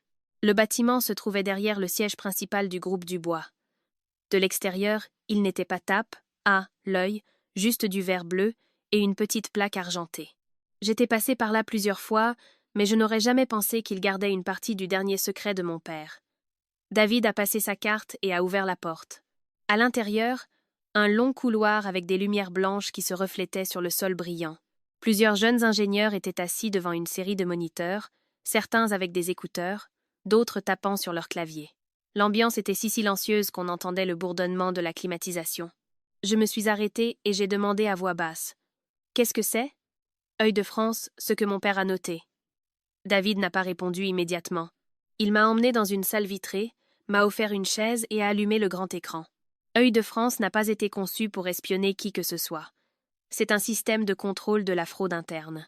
Il lit les données des caméras de l'entreprise, les registres d'entrée et de sortie, les autorisations d'accès aux fichiers, les transactions autorisées. Là où il y a une anomalie, une alerte se déclenche. J'ai regardé les cellules de données qui défilaient sur l'écran, sentant ma tête sur le point d'exploser. Ça veut dire que mon père l'utilisait pour surveiller Marc ? David s'est retourné. Sa voix était ferme. Non. Monsieur Dubois l'utilisait pour trouver le voleur qu'il avait dans sa propre maison. Cette phrase m'a coupé le souffle. David a continué. Je dois clarifier quelque chose, Éléonore. Œil de France ne pirate pas les téléphones, n'envahit pas les comptes personnels, n'extrait pas de données externes sans autorisation.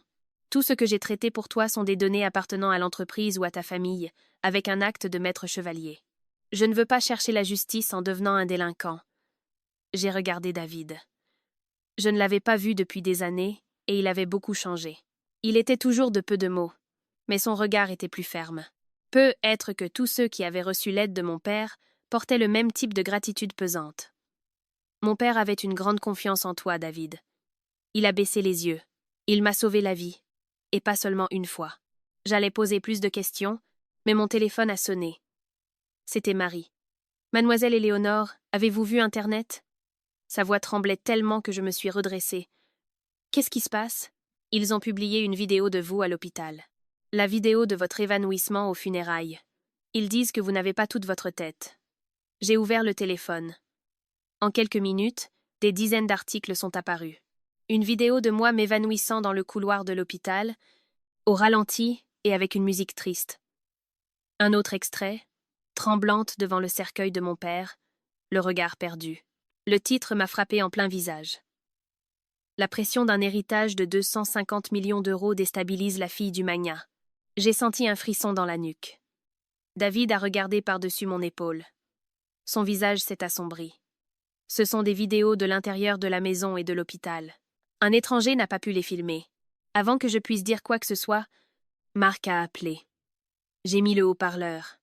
Éléonore, ne lis pas ces choses sur Internet. Ça me fait très mal aussi. Sa voix semblait si affligée que si on ne connaissait pas la vérité, on aurait pitié. Marc a soupiré. Avec tant de gens qui entraient et sortaient aux funérailles, je ne peux pas contrôler qui filme. Mais tu devrais aussi te regarder. Ces jours-là, tu étais vraiment en état de choc. Je crains seulement que d'autres profitent de toi. D'autres qui ? David Moreau, par exemple. David, à mes côtés, n'a rien dit. Il a seulement esquissé un léger sourire, un sourire qui n'était pas de joie, mais de mépris. Marc a continué. J'ai entendu dire que tu es à Novatech avec lui toute la journée. Éléonore, tu viens de perdre ton père. Tu n'es pas stable. Ne laisse pas un étranger te mener sur la mauvaise voie. J'ai répondu lentement. As-tu terminé ? Il y a eu un silence de l'autre côté. Tu as changé. Non. Je me suis seulement réveillée. J'ai raccroché. L'après-midi, Madame Lemoine du service juridique m'a envoyé un dossier.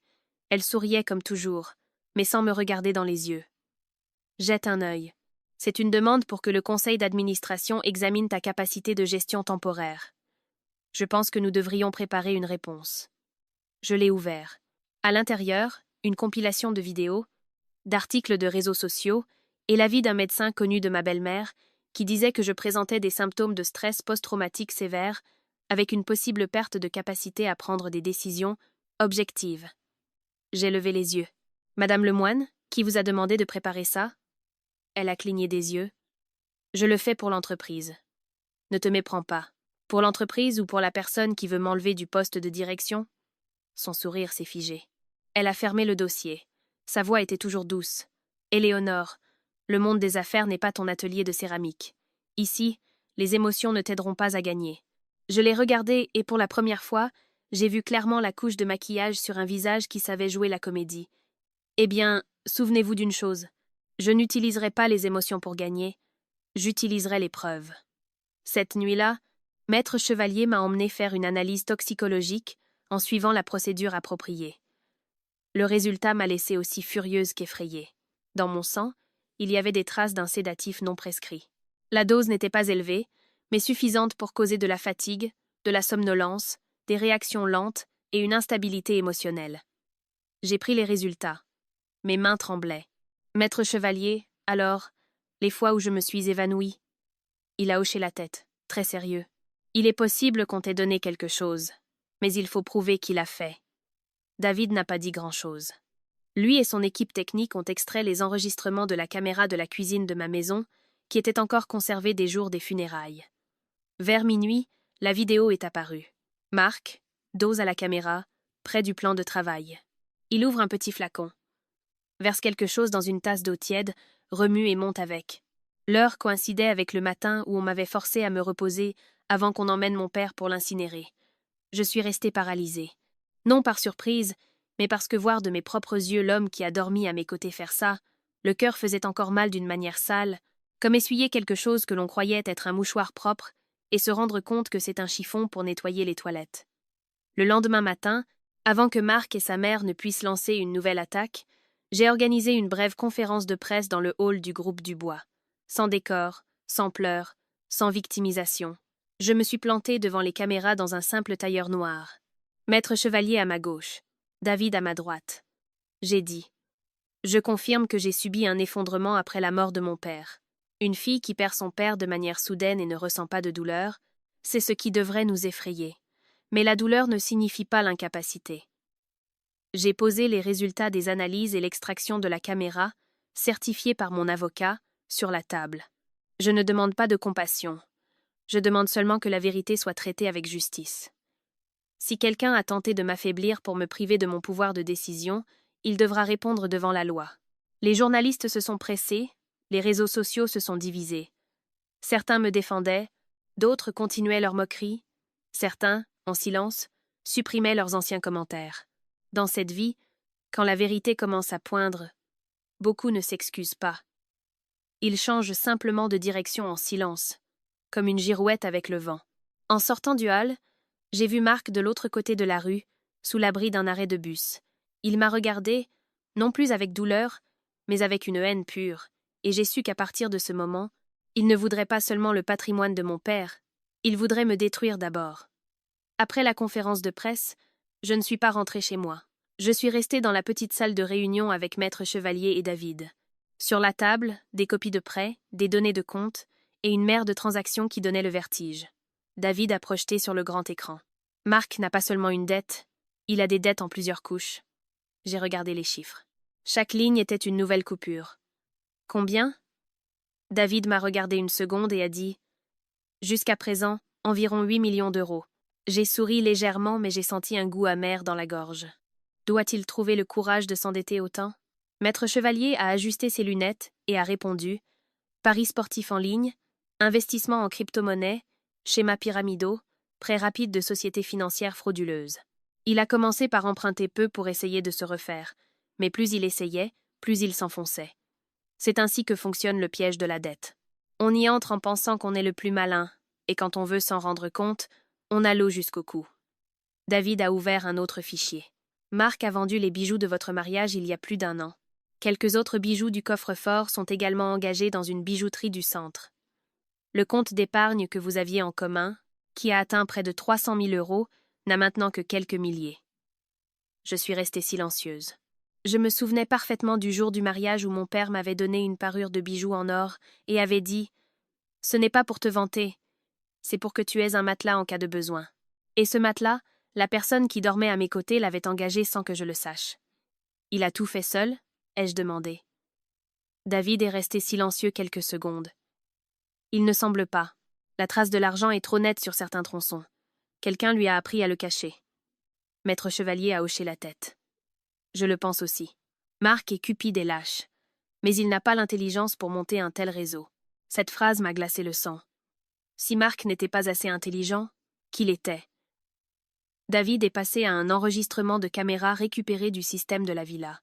L'image était granuleuse, mais on distinguait le couloir du rez-de-chaussée. Peu après 23 heures, avant la mort de mon père, Marc apparaissait, marchant rapidement.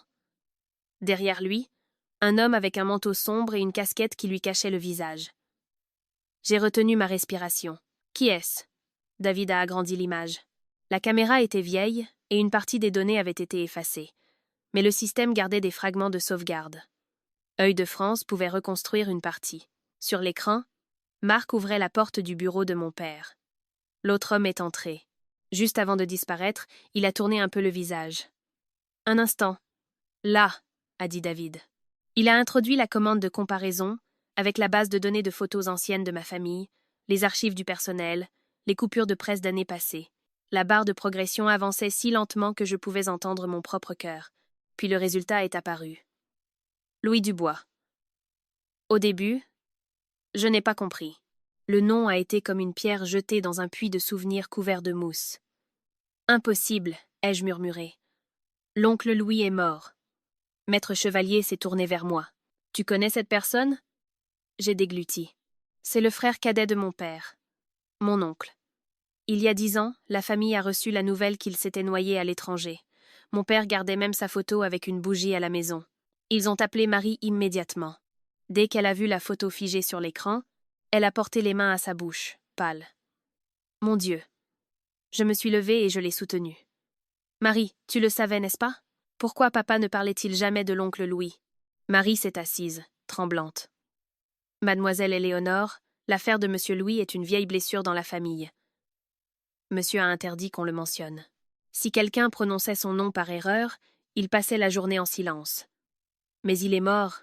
Marie m'a regardée, les yeux rougis. À l'époque, seule une nouvelle est arrivée de l'étranger. Il n'y a pas eu de corps. Monsieur a gardé son portrait parce qu'il pensait que son frère était mort seul en terre étrangère et que c'était dommage. Mais si c'est vraiment monsieur Louis... Elle n'a pas terminé la phrase. Ce n'était pas nécessaire. L'homme qui avait une place de deuil à la maison, pour qui mon père avait probablement souffert en silence pendant 10 ans, était entré dans son bureau la nuit avant sa mort. À ce niveau de trahison familiale, même la méchanceté devrait avoir honte. Cette nuit-là, je suis retournée à la villa. La maison était silencieuse. Marc n'était pas là. Monique s'était enfermée dans sa chambre. Je suis allée directement au petit coin au bout du couloir, où il y avait plusieurs portraits et souvenirs de parents décédés des Dubois. J'y entrais rarement car mon père s'occupait personnellement de changer l'eau des fleurs et d'allumer les bougies. Dans un coin du bureau, à côté du petit autel de la Vierge, se trouvait le portrait de l'oncle Louis. L'homme sur la photo était beaucoup plus jeune que la silhouette de la caméra, mais le nez, le front, la commissure des lèvres, c'était la même personne. Le portrait était couvert de poussière, mais la veilleuse à huile devant était fraîchement allumée. Je suis restée à regarder. Qui rend cet hommage à quelqu'un qui est censé être mort? J'ai entendu des pas derrière moi. Monique était à la porte avec une expression de surprise. « Qu'est-ce que tu fais ici ?» Je ne me suis pas retournée. J'allume une bougie pour les défunts. Elle est entrée. Sa voix était rêche. Il fait déjà nuit. Ce n'est pas bon de mélanger le monde des vivants et celui des morts. Ne touche à rien. Je l'ai regardé. « Vous connaissiez l'oncle Louis, maman ?» Son visage s'est durci, mais elle s'est rapidement reprise. « Comment pourrais-je connaître tous les parents de ta famille? Il est mort. » Pourquoi poser la question? J'ai regardé la bougie avec de la cire fraîche, puis elle. Elle a évité mon regard. À ce moment, on a entendu le bruit de la voiture de Marc. Je me suis cachée derrière le rideau du couloir, donc il ne m'a pas vue. Il est entré en regardant son téléphone. L'écran a illuminé un message que j'ai pu lire sous la lumière du hall. La petite commence à savoir des choses. Marc a lu le message. Son visage s'est assombri. Il a effacé le message rapidement et est monté directement. Je suis restée derrière le rideau, les mains si froides que je ne les sentais plus. À ce moment, j'ai compris que l'homme que j'appelais Marie aurait pu changer les médicaments, retarder les soins médicaux, diffamer mon nom, mais il n'était pas l'épicentre de la tempête. Derrière Marc, il y avait une autre personne. Une personne qui partageait le même sang que mon père. 2 jours plus tard, le conseil d'administration de Novatech a reçu une demande de convocation d'une assemblée générale extraordinaire des actionnaires. La raison, très bien rédigée, évaluer la situation des pertes, la capacité de la direction et protéger les intérêts des actionnaires. En bref, ils voulaient me virer le plus vite possible. Maître Chevalier a posé la demande sur la table. Monsieur Girard signe en tant que représentant de ce groupe d'actionnaires, mais il n'est pas difficile de deviner qui tire les ficelles. J'ai regardé la liste des signatures. Il y avait quelques actionnaires de longue date qui ne s'étaient jamais beaucoup impliqués. Qu'ils soient soudainement si d'accord n'était pas naturel. Ils ne s'étaient pas tous levés un matin en pensant plus à l'avenir de l'entreprise qu'à leur propre poche. David s'est assis à côté de moi. Tu dois te préparer. Ils vont attaquer 3 points. 1. Tu n'as pas d'expérience. 2. Tu es psychologiquement instable après le choc. 3. Toi et moi avons une relation personnelle et la gestion n'est pas transparente. J'ai souri avec amertume. La même recette, seule la sauce change. David a aussi souri légèrement. Oui, mais cette fois, ils le feront devant tout le monde. Un faux pas de ta part et ils en feront 10 titres. J'ai fermé le dossier. S'ils veulent une assemblée, ils l'auront. J'ai aussi hâte d'avoir une conversation sans avoir à utiliser des sous-entendus. Le matin de l'assemblée, l'auditorium de Novatech était bondé. Actionnaires, secrétaires, auditeurs, avocats, financiers, tous impeccablement vêtus, comme à un mariage de luxe. La différence, c'est qu'à un mariage, on s'attend à de bonnes choses. Ici, beaucoup étaient déjà prêts à voir quelqu'un tomber. Je suis entrée dans un tailleur couleur charbon, les cheveux relevés, sans beaucoup de maquillage ni d'air de victime. Je ne voulais la compassion de personne. Je voulais seulement qu'ils se souviennent qu'aujourd'hui, j'étais ici au nom de mon père et avec le peu de raison qu'il me restait après tant de coups. Monsieur Girard a été le premier à se lever. Un homme de plus de 60 ans, avec un peu de ventre et une voix de stentor, de ceux qui sont plus habitués à crier sur leurs subordonnés qu'à écouter. Chers actionnaires, notre intention n'est pas de mettre Mademoiselle Dubois dans l'embarras en ces moments de deuil, mais l'entreprise ne peut pas continuer à sombrer à cause de la situation personnelle d'une seule personne. Novatech subit de lourdes pertes et sa directrice n'a aucune expérience. Un applaudissement dispersé ou 2. Le genre d'applaudissement qui dit « J'ai déjà touché ma part ». Marc était au premier rang, en costume noir et le visage opportunément défait. Quiconque ne connaissait pas l'histoire aurait pensé qu'il était le mari dévoué venu sauver l'entreprise de son beau-père des mains d'une épouse impulsive. Quand son tour est venu, Marc s'est levé. Je sais que mon intervention en ce moment est délicate, mais en tant que mari d'Éléonore et en tant que quelqu'un qui a collaboré à l'entreprise, je dois parler. Mon épouse souffre d'un très grand choc. Elle ne dort pas, elle s'évanouit. Ses émotions sont instables. Je crains seulement que l'entreprise ne tombe entre les mains de quelqu'un qui n'a pas toute sa raison. Je suis restée assise, le regardant interpréter son rôle. Au bout de la table, Madame Lemoine, la chef du service juridique, a poussé un dossier. Nous avons recueilli des plaintes internes sur la lenteur et le manque de professionnalisme de Mademoiselle Dubois. De plus, la relation excessivement proche entre elle et M. David Moreau suscite également des inquiétudes quant à un possible conflit d'intérêts. En entendant cela, plusieurs têtes se sont levées, les yeux brillants. Les affaires sont ennuyeuses, mais si vous y mettez un peu de scandale, tout le monde se réveille. Je me suis tournée vers Madame Lemoine. « Avez-vous terminé ?» Elle a souri. « Allez-y. Répondez. » Je me suis levée. L'auditorium s'est tu. Je n'ai pas parlé immédiatement. J'ai regardé chaque visage. Monsieur Girard, Marc, Madame Lemoine, les actionnaires qui regardaient leur téléphone. Puis j'ai dit lentement. Je remercie chacun pour son inquiétude pour l'entreprise. Maintenant, je vais répondre point par point. J'ai fait un signe à David. L'écran derrière s'est allumé. Premièrement, concernant ma capacité de gestion.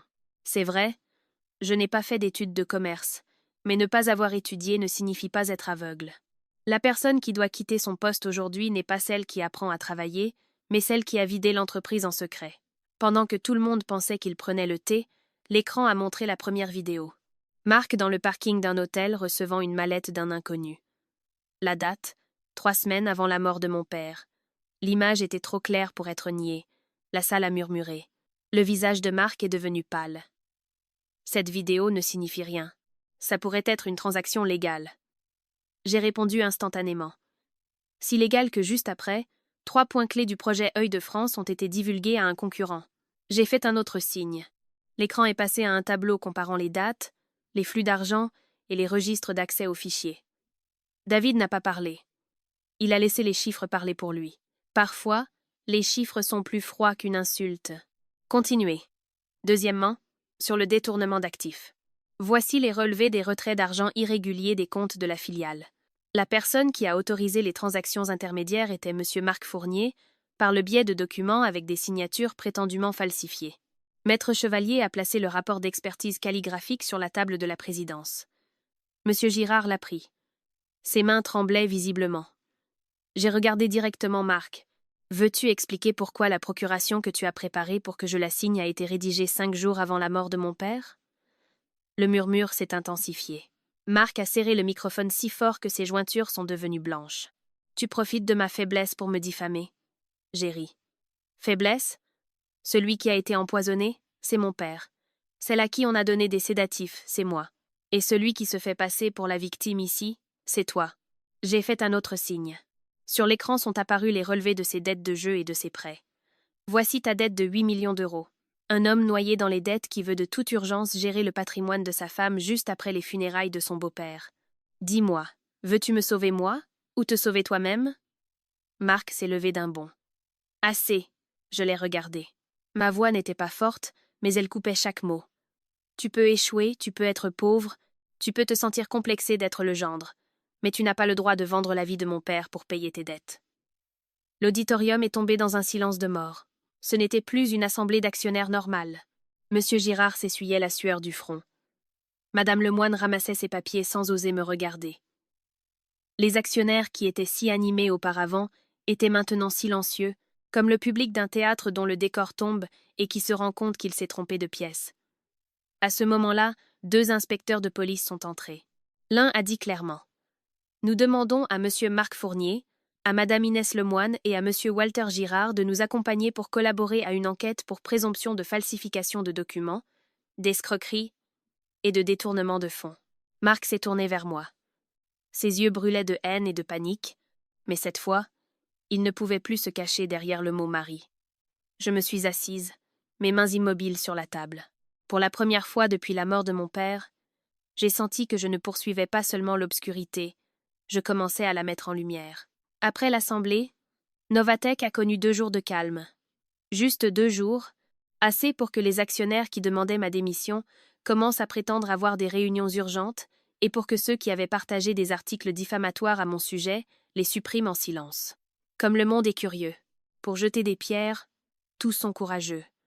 Quand la vérité pointe, personne ne sait rien. À peine avais-je respiré que M. Lambert, le directeur financier de Novatec, a appelé.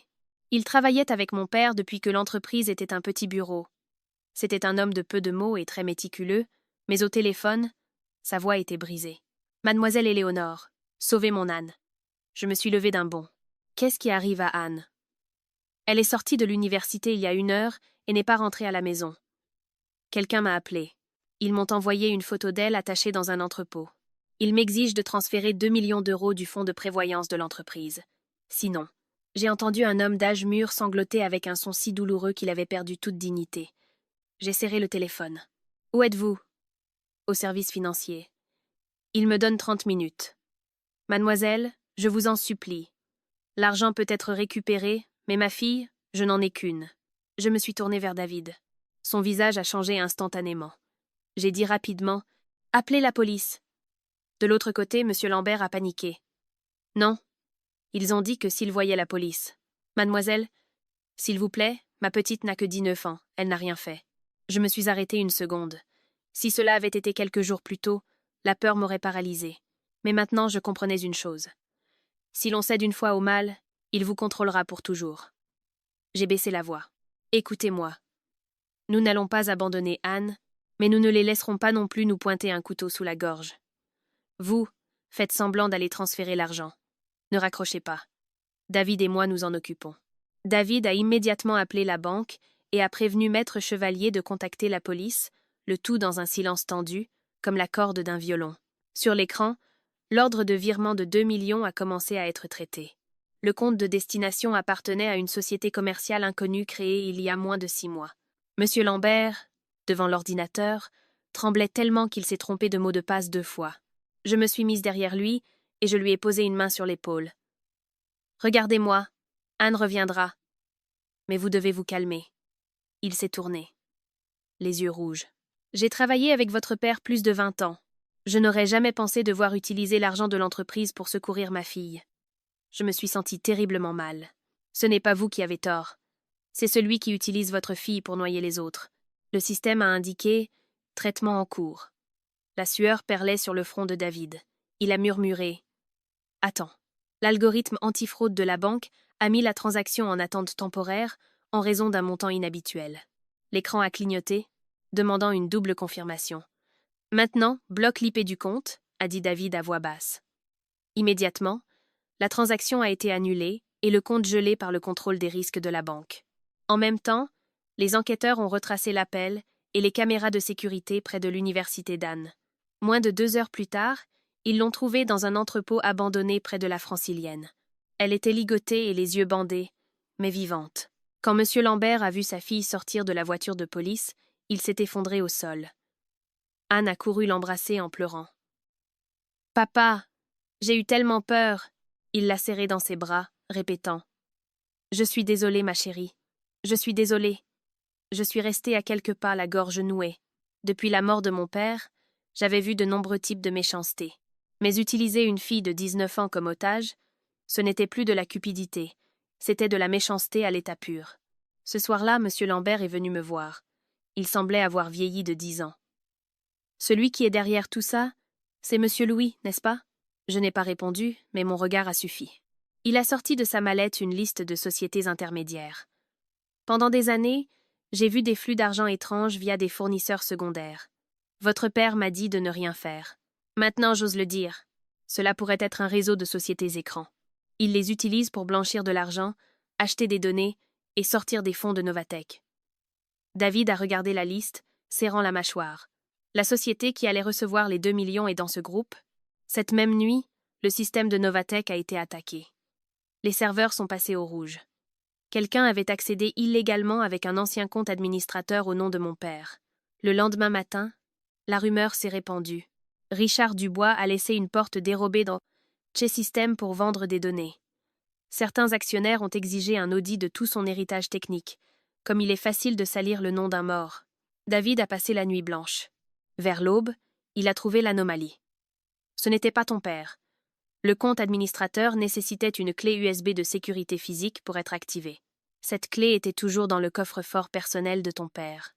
Je me suis souvenu de la nuit où mon père est mort, de Marc étant le premier à entrer dans sa chambre, à l'emmener. C'est Marc qui l'a prise.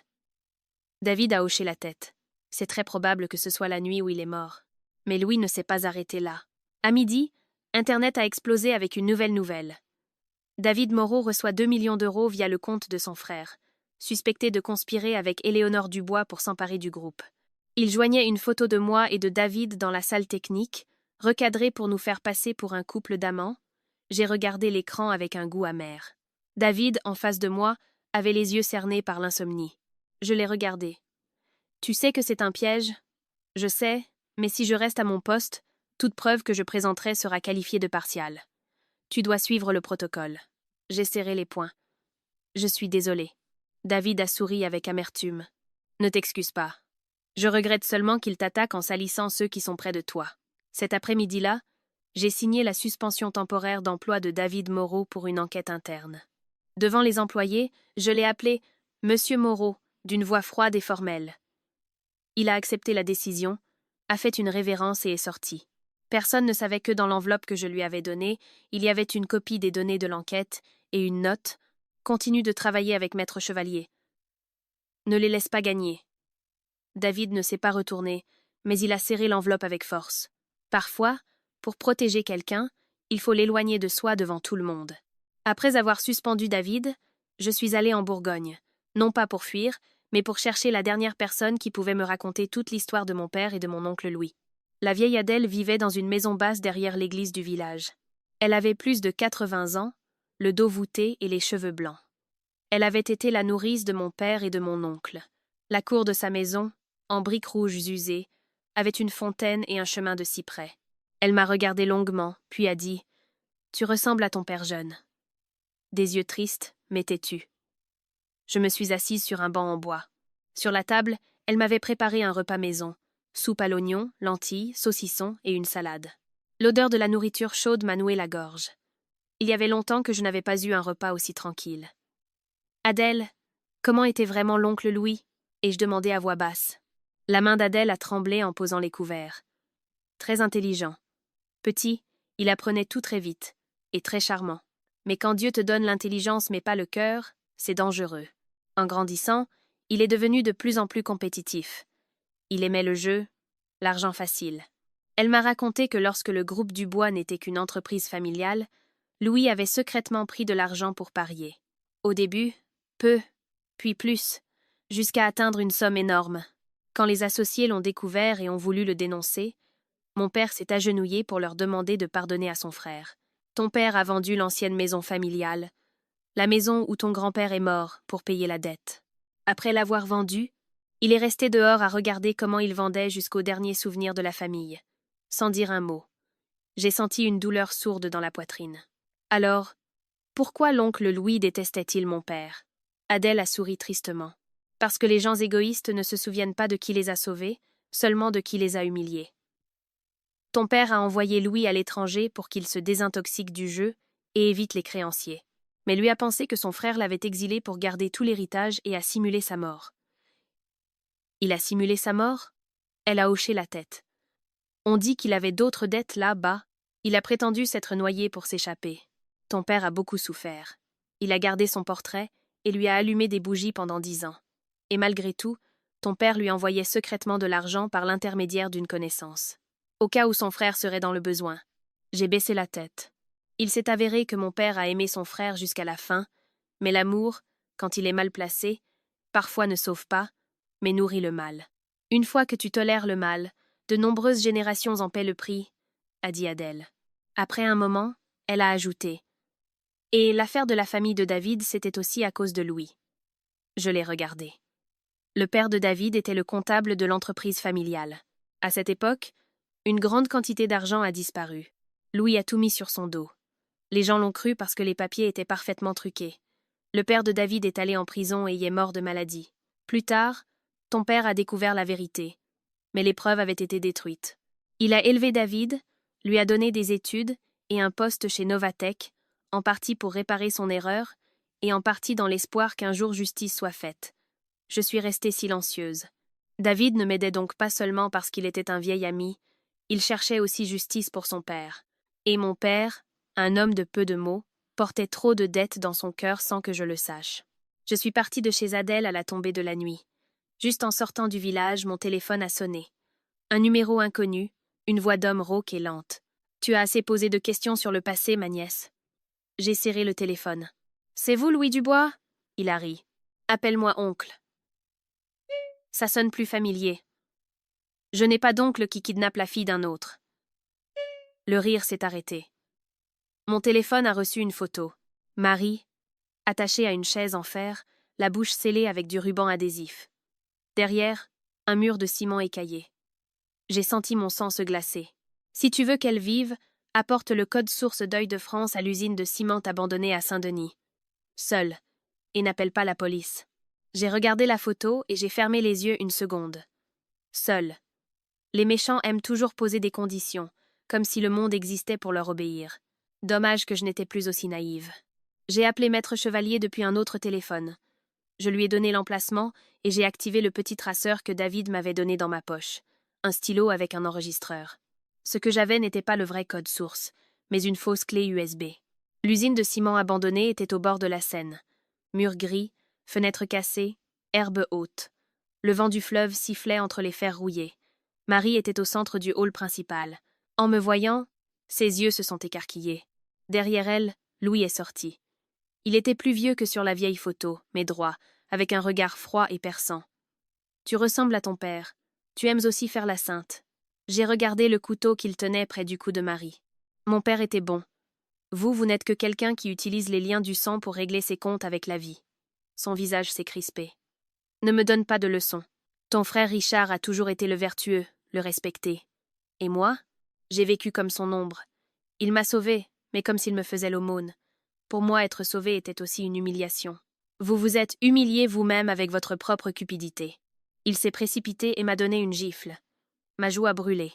Marie s'est débattue. À ce moment, on a entendu un mégaphone à l'extérieur. « Louis Dubois, vous êtes cerné. Lâchez votre arme. » Louis m'a foudroyé du regard. « Tu as osé ?» Je me suis essuyé le sang de la lèvre. J'ai appris une chose de mon père. Être indulgent avec le mal, c'est creuser la tombe de ses proches. Louis a attrapé Marie, a reculé et a jeté un bidon d'essence sur de vieux matériaux. Le feu a pris instantanément, remplissant l'entrepôt de fumée. La police a défoncé la porte. J'ai couru et j'ai poussé Marie au sol juste au moment où une poutre en feu tombait derrière nous. Dans le chaos, Louis a couru vers une porte latérale donnant sur le fleuve. Quand on m'a aidé à sortir, j'ai juste eu le temps de voir sa silhouette sauter dans une petite vedette. Le moteur a rugi, brisant la nuit, laissant derrière lui le feu, les sirènes et le visage pâle de Marie dans mes bras. On a emmené Marie à l'hôpital cette même nuit. Elle avait inhalé de la fumée et avait des égratignures, mais sa vie n'était pas en danger. Je suis restée à ses côtés jusqu'à presque l'aube.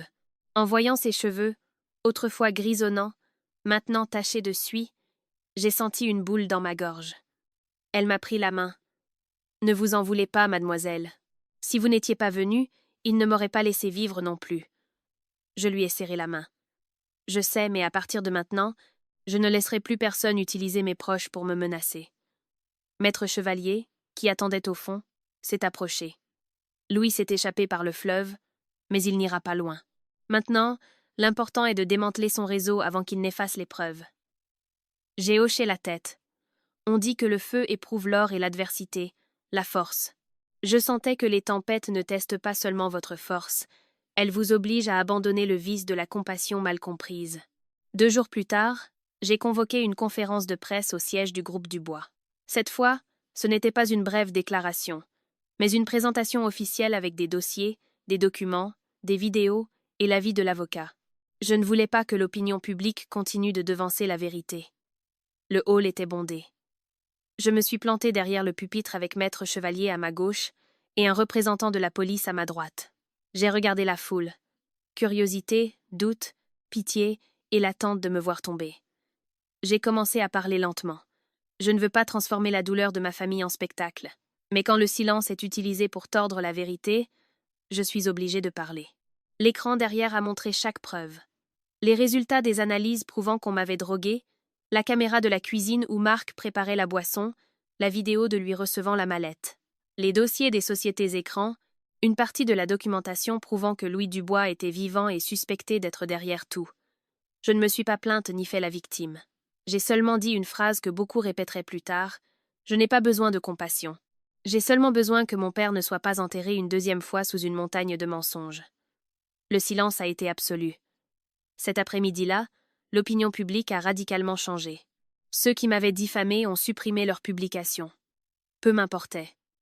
L'opinion publique est comme un marché. À midi, un brouhaha. À la fermeture, il ne reste rien. J'avais besoin de preuves, pas d'applaudissements. Cette nuit-là, en rentrant à la maison, je suis allée dans le bureau de mon père. Je sentais un vide étrange. Je me suis assise dans son fauteuil, regardant la pièce. Sur la table, sa vieille montre en cuir. Je l'ai prise. Je me suis souvenue de mon père disant « Quelque chose de vieux qui fonctionne bien vaut plus que quelque chose de neuf qui n'est que joli. » Pour une raison quelconque, j'ai passé les doigts sur le bracelet. J'ai remarqué une couture étrange. Avec un cutter, je l'ai ouverte avec soin. Une puce de la taille d'un ongle a glissé. J'ai appelé David. En moins d'une demi-heure, il était là. Il a connecté la puce à un lecteur spécialisé. Sur l'écran, un dossier crypté avec ma date de naissance. À l'intérieur, une liste de dizaines de sociétés écrans, de numéros de compte, de pots de vin, de noms liés à Louis et un bref fichier audio. Je l'ai ouvert. La voix de mon père, un peu rauque, mais claire. « Éléonore, si tu écoutes ça, c'est que je ne suis plus à tes côtés. N'aie pas peur. Je n'ai pas besoin que tu gardes mon argent. J'ai seulement besoin que tu te gardes toi-même. Ne laisse pas la haine te transformer en quelqu'un comme ceux qui ont fait du mal à notre famille. » Je me suis effondrée. Tous ces jours, j'avais pensé que je me battais pour l'héritage de mon père. Maintenant, je comprenais que ce qu'il craignait le plus n'était pas que je perde l'argent, mais que je me perde moi-même. À ce moment-là, Maître Chevalier a reçu un appel de l'inspecteur. Son visage a changé. Ils ont essayé d'empoisonner Marc. J'ai levé les yeux. Apparemment, Marc avait violé son assignation à résidence, enlevant son bracelet électronique pour fuir. Il s'était caché dans un appartement loué au nom d'un tiers, où il avait commandé de la nourriture livrée qui s'est avérée être empoisonnée. Ils l'ont emmené à l'hôpital à temps. Tout le monde a compris que ce n'était pas un accident. Quelqu'un voulait le faire taire. Ayant peur de mourir, Marc a tout avoué. Je suis allée à la salle d'interrogatoire avec Maître Chevalier. En seulement une semaine, Marc était une autre personne. En me voyant, il a éclaté en sanglots. « Éléonore, je me suis trompée. Je suis restée immobile. Parle. » Il a avoué entre les sanglots. Louis l'avait contacté il y a plus d'1 an, lui promettant de l'aide avec ses dettes, et il obéissait. C'est Louis qui lui a donné le poison et lui a indiqué comment changer les pilules de mon père. C'est Monique qui a mis la substance dans la soupe de mon père ce soir-là, bien qu'elle pensât que c'était seulement pour qu'il se sente faible et signe des papiers. Et c'est Marc qui a directement changé les pilules de la boîte et a retardé l'appel à l'ambulance, passant par la clinique privée pour préparer un alibi. J'écoutais, les mains glacées. La méchanceté ne porte pas toujours un couteau. Parfois, elle est dans une assiette de soupe chaude, dans une pilule, dans la main qui vous aide à vous lever. Quand j'ai confronté Monique, je ne l'ai plus appelée maman. Je l'ai regardée. On ne donne pas une assiette de poison au père de quelqu'un d'autre. Elle s'est effondrée, pâle. Au début, elle a nié, mais en entendant l'enregistrement de l'aveu de Marc, elle a éclaté en sanglots. Il n'y avait plus de leçon de morale. Seulement une femme qui, par un amour aveugle pour son fils, avait franchi toutes les limites. Je suis sortie. La nuit parisienne était froide. J'ai regardé le ciel et j'ai ressenti un étrange mélange de douleur et de soulagement. Douleur parce que tout était brisé. Soulagement parce qu'enfin, ceux qui avaient causé la mort de mon père commençaient à se dévoiler d'eux-mêmes. 2 jours après les aveux de Marc, j'ai reçu un appel d'un numéro inconnu. Rien qu'en entendant la respiration, j'ai su que c'était Louis. « Si tu veux en finir, viens au vieil immeuble à Saint-Denis. » Seule, je suis restée dans le bureau de mon père, la main sur sa vieille montre. Je savais que c'était un piège. J'ai prévenu Maître Chevalier, les inspecteurs et David. David m'a seulement envoyé un message. « Ne t'approche pas des corniches. Ne lui fais pas confiance sans preuve. » Le vieil immeuble était près d'une zone industrielle.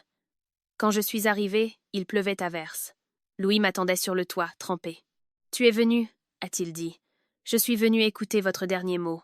Pas pour vous pardonner. » Il a ri. Richard m'a sauvée, m'a donné de l'argent, m'a envoyé à l'étranger. Mais j'ai toujours été le mauvais frère qu'on plaint. Je l'ai regardé. Mon père vous a sauvé parce qu'il vous aimait. Vous vous êtes senti humilié parce que dans votre cœur, il n'y a que de la cupidité. Depuis l'enfance, il était l'héritier, la fierté. Moi, l'ombre. J'ai fait une erreur et on me l'a rappelé toute ma vie. Même quand j'ai disparu, il était le frère bienveillant. J'ai fait jouer l'audio de la puce. La voix de mon père a résonné sous la pluie. « Louis, je t'ai aimé, mais j'ai eu tort de couvrir tes crimes. Je pensais que te sauver, c'était protéger le sang, mais je n'ai fait que causer de la douleur à des innocents. Si tu le peux encore, arrête-toi. » Louis est resté paralysé. Ses lèvres tremblaient. « Richard, dans ce seul mot, j'ai su qu'il restait encore un peu d'humanité en lui. » Mais c'était trop tard. Soudain, il s'est jeté sur moi, m'entraînant vers la corniche. S'il m'aimait tant, pourquoi ne m'a-t-il pas laissé gagner une seule fois? Je me suis débattue et j'ai glissé. Juste au moment où il me tenait au bord, David est sorti de l'escalier et m'a repoussé. Louis a sorti un couteau, effleurant l'épaule de David. En bas, les sirènes ont retenti.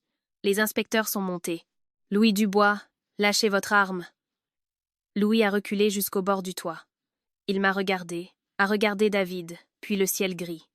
« Richard, je suis fatigué. » Personne n'a pu l'arrêter. Il a lâché le couteau et s'est jeté dans le vide.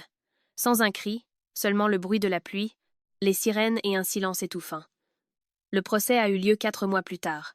Marc a reçu une longue peine pour homicide, escroquerie et falsification.